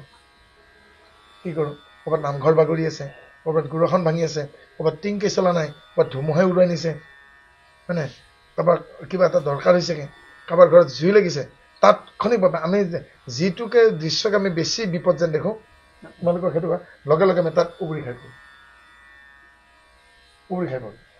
তোমালোকে সেনেকুৱা জীৱনত তাকে কৰিবাগে। যেতিয়াই দেখিবাগে বোলে তোমালোকে গৈ আছা 52 ইঞ্চৰ ফ্লেট টিভি এটা কিনিবৰ কাৰণে, কিন্তু তোমাৰ বন্ধুজনৰ ঘৰটো বিয়াত গা ধোৱা সখীৰ ঘৰটো বতাহে উৰাই লৈ গুচি গ'ল মধুচন, লগে লগে তুমি হাত উজান দিব লাগিব। এটা তুমি বাধা দিলে নহয়। কিবা যদি স্বদেশ স্বজাতিৰ কল্যাণমূলক কামত তেওঁ দৰমহাৰ আধা টকাও দিয়ে, তাত তুমি ক'বা কিন্তু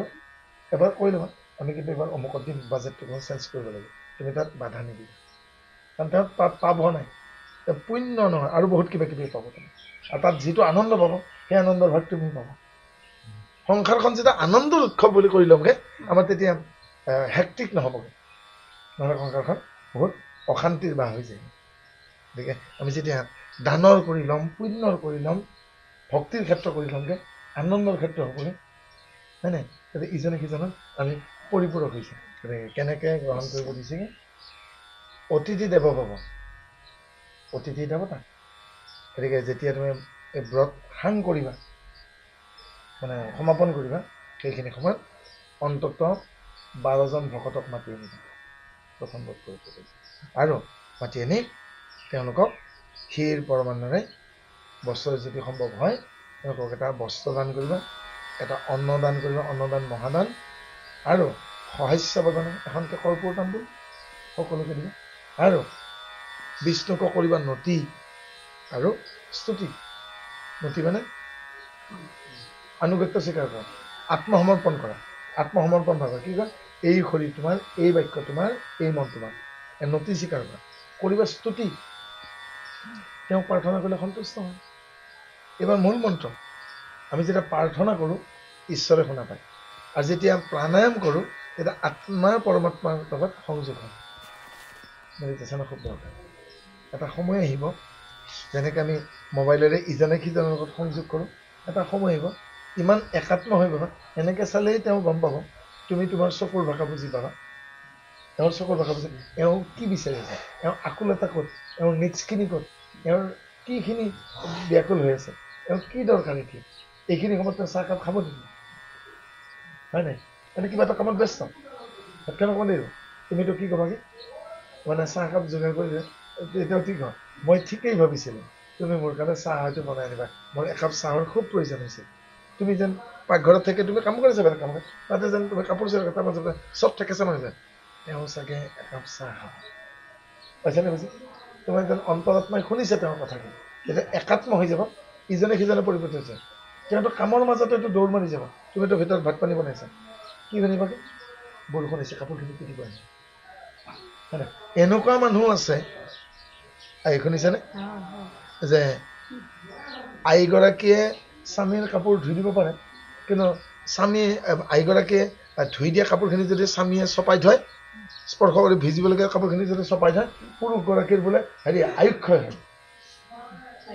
এখন গৃহত গৈ পেলাই মই দেখিছোঁ, পাট মানে ক'ৰবাত বিয়াত গৈছিল পিন্ধি পেলাই, পাটৰ কাপোৰ বৰষুণত দপদপীয়া বৰষুণত জিকি আছেগে, শাহুৱেকৰ ঘৰত আছে, গিৰিয়েকৰ ঘৰত আছে, আইগৰাকী নাই, আকৌ বেলেগ কামত গৈছেগে, এগৰাকী আৰু বেলেগ এগৰাকী আইতাক টেষ্ট দিব গৈছে বিয়াখনৰ পৰা আহি আকৌ টেষ্ট দিব যাব লগা হ'ল আৰু আইগৰাকীৰ এই বিয়াত পিন্ধি যোৱা হেৰি পাট মুগাৰ কাপোৰযোৰ বৰষুণত ভিজি আছে আৰু মই গৈ পেলাই নক কৰিছোঁ আৰু তেতিয়া কৈছেগৈ আই নাই নেকি বোলে হেৰি মানে শাহুৱেক আছে অমুক নাই নেকি কৈছে মই তেতিয়া কেতিয়া কৈছে বোলো হেৰি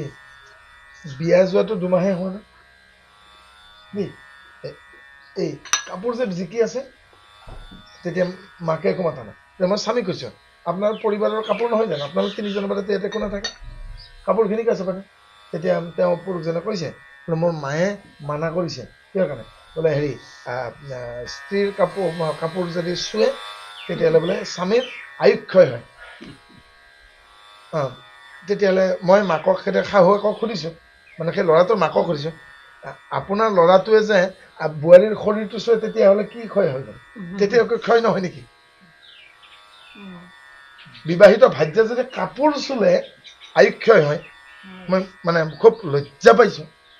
বিবাহিত স্বামী যদি বিবাহিত পত্নীৰ কাপোৰ চুলে যদি মানে আয়ুক্ষয় হয় তেতিয়াহ'লে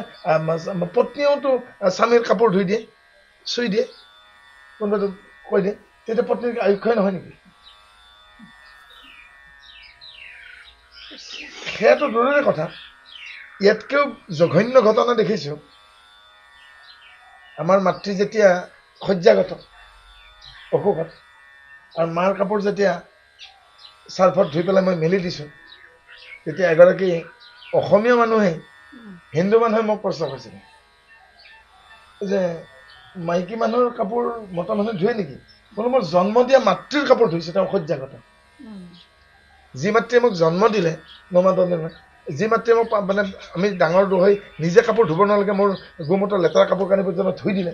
সেই জন্ম দিয়া মাতৃৰ কাপোৰ ধোৱাটো অপৰাধ মানে এনেকুৱাও এতিয়ালৈকে আমাৰ মানুহৰ মনত হ'ল যে পত্নী কি মাতৃৰ কাপোৰো ধুব নাপায় এনেকুৱা কথাও সোমাই আছে আমাৰ মানুহ গতিকে এইবোৰ ভ্ৰান্ত চিন্তা এৰিবৰ হ'ল খুব লজ্জিত এতিয়া হিন্দু মানুহে এনেকুৱা কথা কয় গতিকে সেই কথা এৰি যে যি পত্নীয়ে নিজৰ দেহ পৰ্যন্ত অৰ্পণ কৰিছে সমস্তখিনি অৰ্পণ কৰিছে নিজৰ স্বামীক সৰ্বস্ব বুলি মানিছে আৰু সেই স্বামীয়ে পত্নীৰ কাপোৰ ধুই দিওঁতে তুমি অসুস্থ হৈ পৰি আছা ভৰি এখন ভাঙিছে কোনে ধুই দিব তোমাৰ স্বামী কৰি দিব নালাগিব তেতিয়াহ'লে এনেকুৱা কিছুমান অনৰ্থক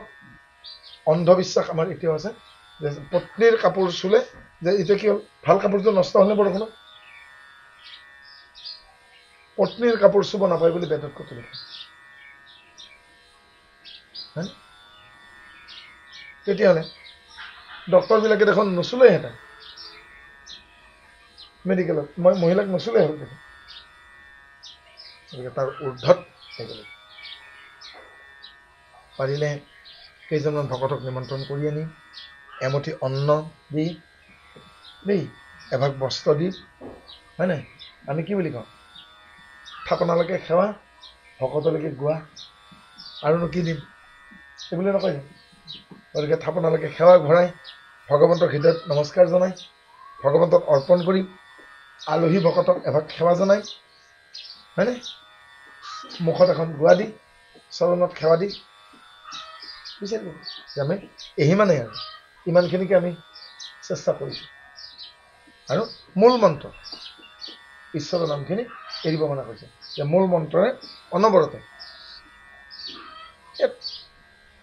নিম্নবৰ্গৰ গীত অকণ কৈছে কৃষ্ণ বিষ্ণু হৰিৰাম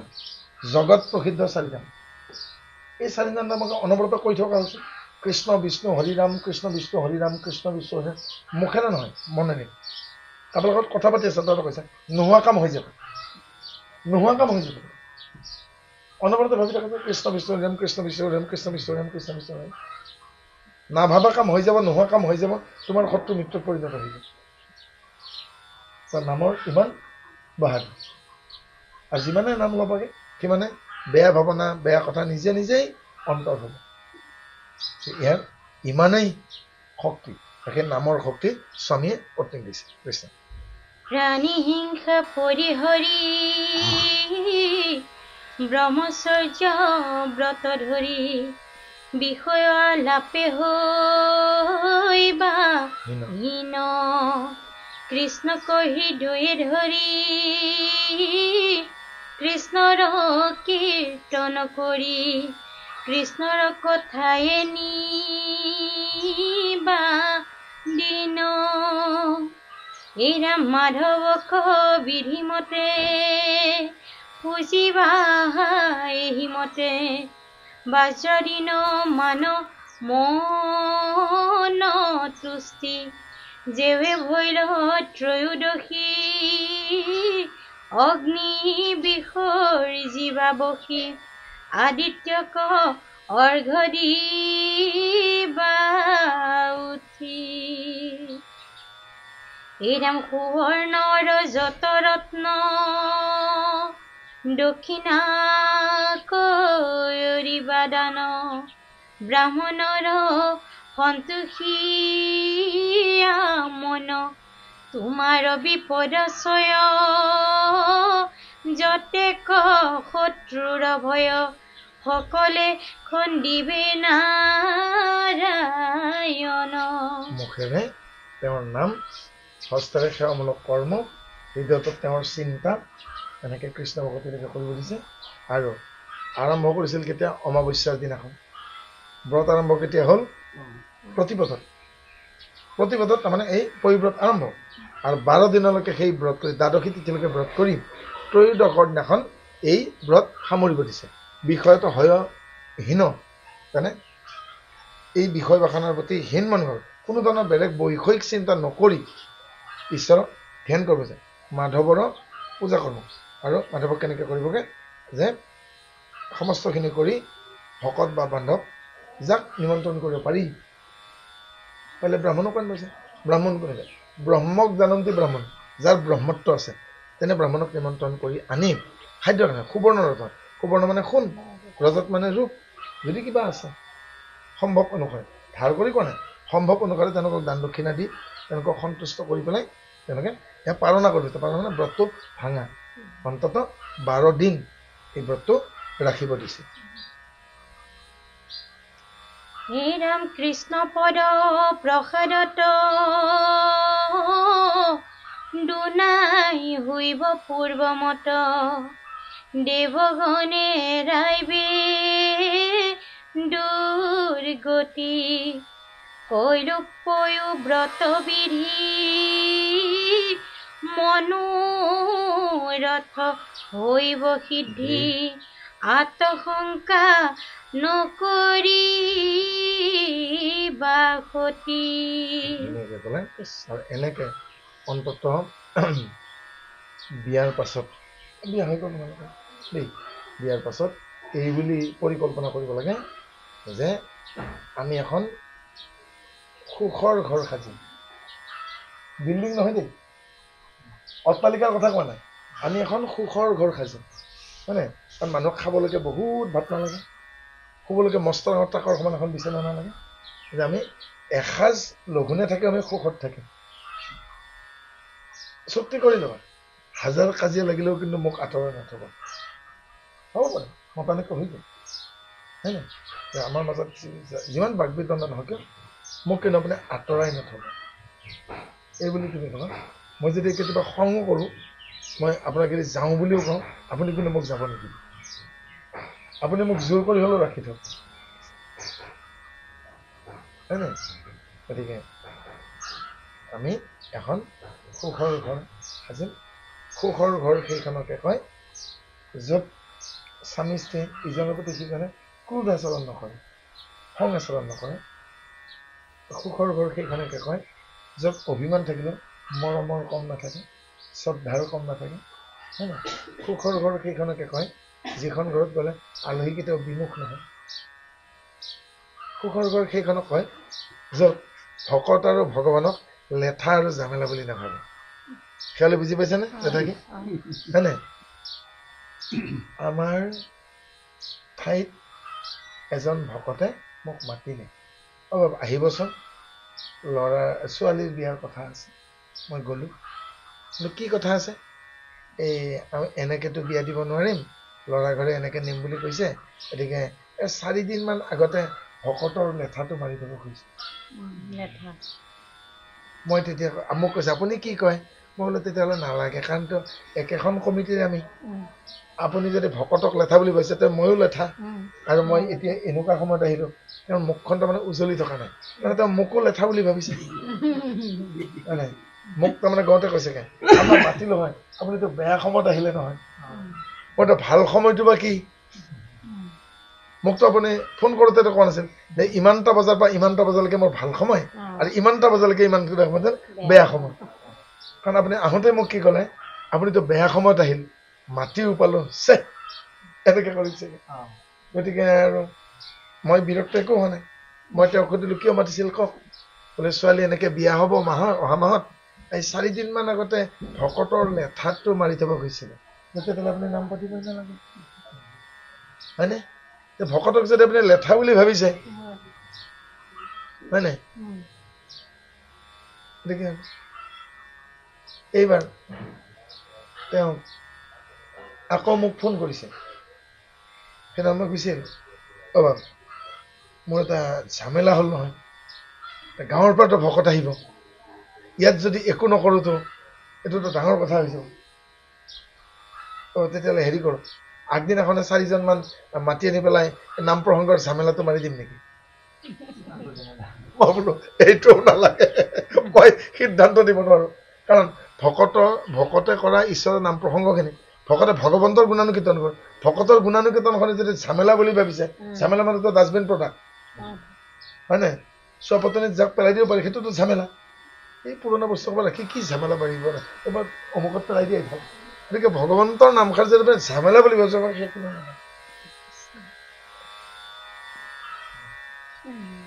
ইমান শিক্ষিত হৈ শৰণে ভজনে ভকতে যদি ভকতক লেঠা বুলি ভাবে ভগৱন্তৰ গুণ নামখিনিক যদি ঝামেলা বুলি ভাবে তেওঁ আৰু ডিৰেক্ট বৈকুণ্ঠত যাব নে স্বৰ্গত যাব নে নৰকত যাব নিজেই ভাবক হয় নাই গতিকে অকমান মানুহ কি হ'ব লাগে সাৱধান হ'ব লাগে কেতিয়া সেইখন সুখৰ ঘৰ বুলি কয় যিখন সুখৰ ঘৰত কেতিয়াও ভকতক লেঠা বুলি নাভাবে ভগৱন্তৰ নামক কেতিয়াও ঝামেলা বুলি নাভাবে যিখন ঘৰত ঈশ্বৰক ঠিকা দিয়া ভক্তিৰে প্ৰাৰ্থনা নকৰে বৰ ভাল লাগিল একো বুজা নাই ঠিকা দিয়া ভক্তি নহ'ল জানো হয় নাই ঠিকা দিয়া ভক্তি য'ত নাই সেইখনক সুখৰ ঘৰ বুলি কয় যিখন ঘৰত পুৱা গধূলি ঈশ্বৰৰ নামষাৰ ল'বলৈকে মূৰটো ল'বলৈকে গুৰু গৃহ এভাগ আছে সেইখন সুখৰ ঘৰ সেইখন সুখৰ ঘৰ বুলি কয়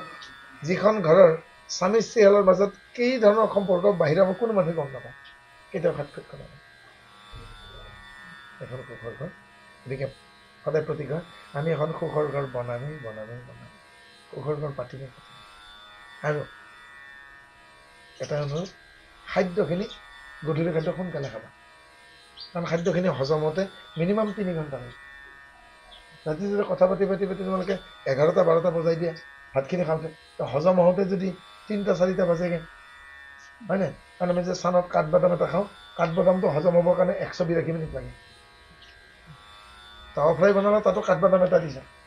হয়নে সেই কাঠবাদামটো হজম হ'বৰ কাৰণে 182 মিনিট মানে কিমান তোমাৰ 3 ঘণ্টা নহয় জানো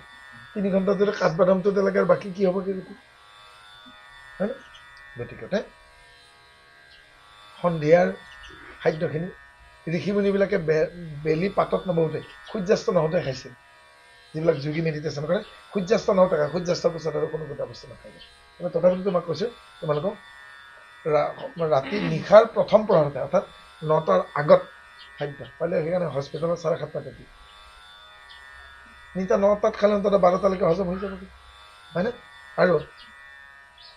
নিশাৰ আহাৰ গ্ৰহণ কৰাৰ 1 প্ৰহৰ পাছত 9টাত কোনোবা খাদ্য কাৰণে তাৰ 1 প্ৰহৰ পাছত আলিংগন সিংগন কৰিব কিন্তু সম্পৰ্ক নকৰিলেই ভাল এনে ইয়াত মেটাবলিজিম কেটাবলিজিম চলি থাকে সেইখিনি সময়ত যদি মানে প্ৰহৰটো নাই গধূলি সূৰ্য পাতত বহাৰ পৰা 3 ঘণ্টালৈকে তাৰপিছত 9টালৈকে প্ৰথম প্ৰহৰ 9ৰ পৰা 12টালৈকে দ্বিতীয় প্ৰহৰ 12ৰ পৰা 3টা বজালৈকে তৃতীয় প্ৰহৰ তাৰপিছৰখিনি চতুৰ্থ প্ৰহৰ দেই গতিকে দ্বিতীয়ৰ পাছত তৃতীয় পৰ্ব চতুৰ্থ পৰ্বত সন্তান আহিলেকি দীৰ্ঘায়ু হ'ব আৰু কি সন্তান ভাল হ'ব শীতল মস্তিষ্ক হ'ব বুদ্ধিমত্তা থাকিব বিচাৰ বুদ্ধি থাকিব কিন্তু তাৰ আগত যি হ'ব অলপাই দুখত যাব মানে 12টা বজাত ভাত পানী খালে 11টা বজাত খালে সেই 1 ঘণ্টা পিছতে যদি এখন তাত আহে আহিব পাৰিব তেনেকুৱা আয়ুস আধা খাই পেলাই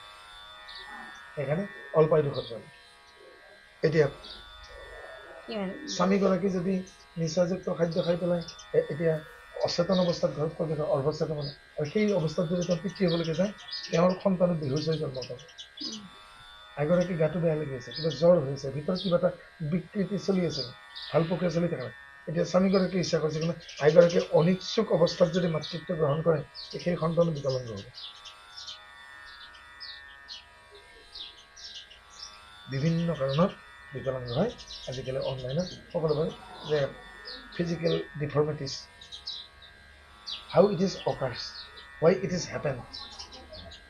গুগলত সাৰ্চ কৰাৰ লগে লগে গোটেইখিনি পোষ্ট ওলাই গ'ল যিখিনি মই শ্ৰোতা পাঠকৰ লগত অপেনলি ক'বলৈ বেয়া পাওঁ কিছু বাধা থাকে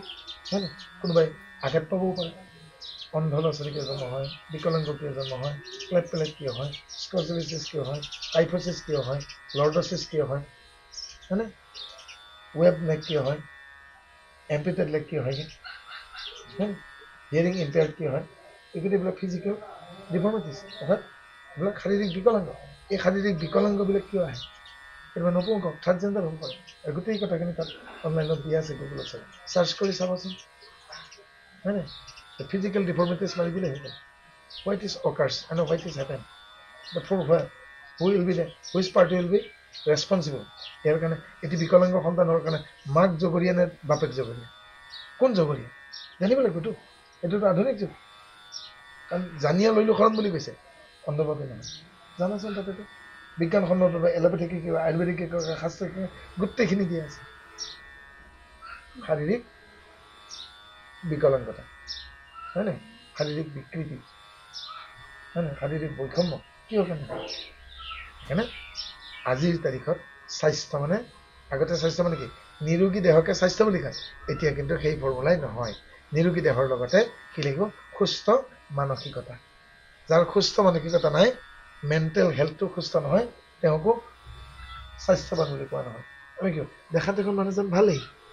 ইমান বেয়া মনোভাৱ নাই যাৰ মেণ্টেলিটি ভাল নহয় সেই জানো ফিজিকেলি ফিট নহয় গতিকে শাৰীৰিক স্বাস্থ্যৰ লগতে মানসিক স্বাস্থ্যও লাগিব আইগৰাকীও প্ৰস্তুত হ'ব লাগিব গতিকে মিলি জুলি এইগৰাকীও স্বাস্থ্য নহয় মই এতিয়া মাক হ'ব বিচাৰোঁ কিন্তু সময়ো চাব লাগিব মাক হ'ব বিচাৰে নাথাকে ইতিমধ্যে বোলে 30 পাৰ হৈছে ইয়াৰ পিছত যদি নাহি নিছে হয়নে গতিকে এতিয়া কণ্ট্ৰাচেপ্টিভ এলিমেণ্টছ এইবিলাক ওলাই দিছে সি কিন্তু ফাৰ্টিলিটি পাৱাৰ কমাই দিয়ে বহুত কথা আছে গতিকে এইবিলাক নিজে জানি ল'বা বুজি ল'বা হয়নে গাইনকলজিষ্টৰ লগত তুমি আলোচনা কৰা মুকলিবা ডক্টৰৰ ওচৰত কেতিয়াও লাজ কৰিব নালাগে চিকিৎসকৰ লগত মুকলিকৈ আলোচনা কৰক তেওঁলোকে নিশ্চয় বেয়া বুদ্ধি নিদিয়ে ভাল চিকিৎসালয় ভাল বুদ্ধি দিব সেইখিনিকে কৰিছোঁ সেইকাৰণে ৰাতিৰ তৃতীয় পহৰত বা পহৰত অহা সন্তানকেইটা দীৰ্ঘায়ু হয় দূৰদৰ্শী হয় দেই আৰু খাদ্য ইতিমধ্যে হজম হৈ যাব শুনা সভা সদগণ মুখ্য কজা হাৰ মন কৃষ্ণৰ কথাত কৰা ৰতি ডাকি বোলা ৰাম হৰি সংসাৰ সাগৰ তৰি বৈকুণ্ঠ লোকক কৰা গতি ৰাম ৰাম হৰি ৰাম ৰাম ৰাম কৃষ্ণ কিমতে ভকতি কৰিব তোমাত হৰিহ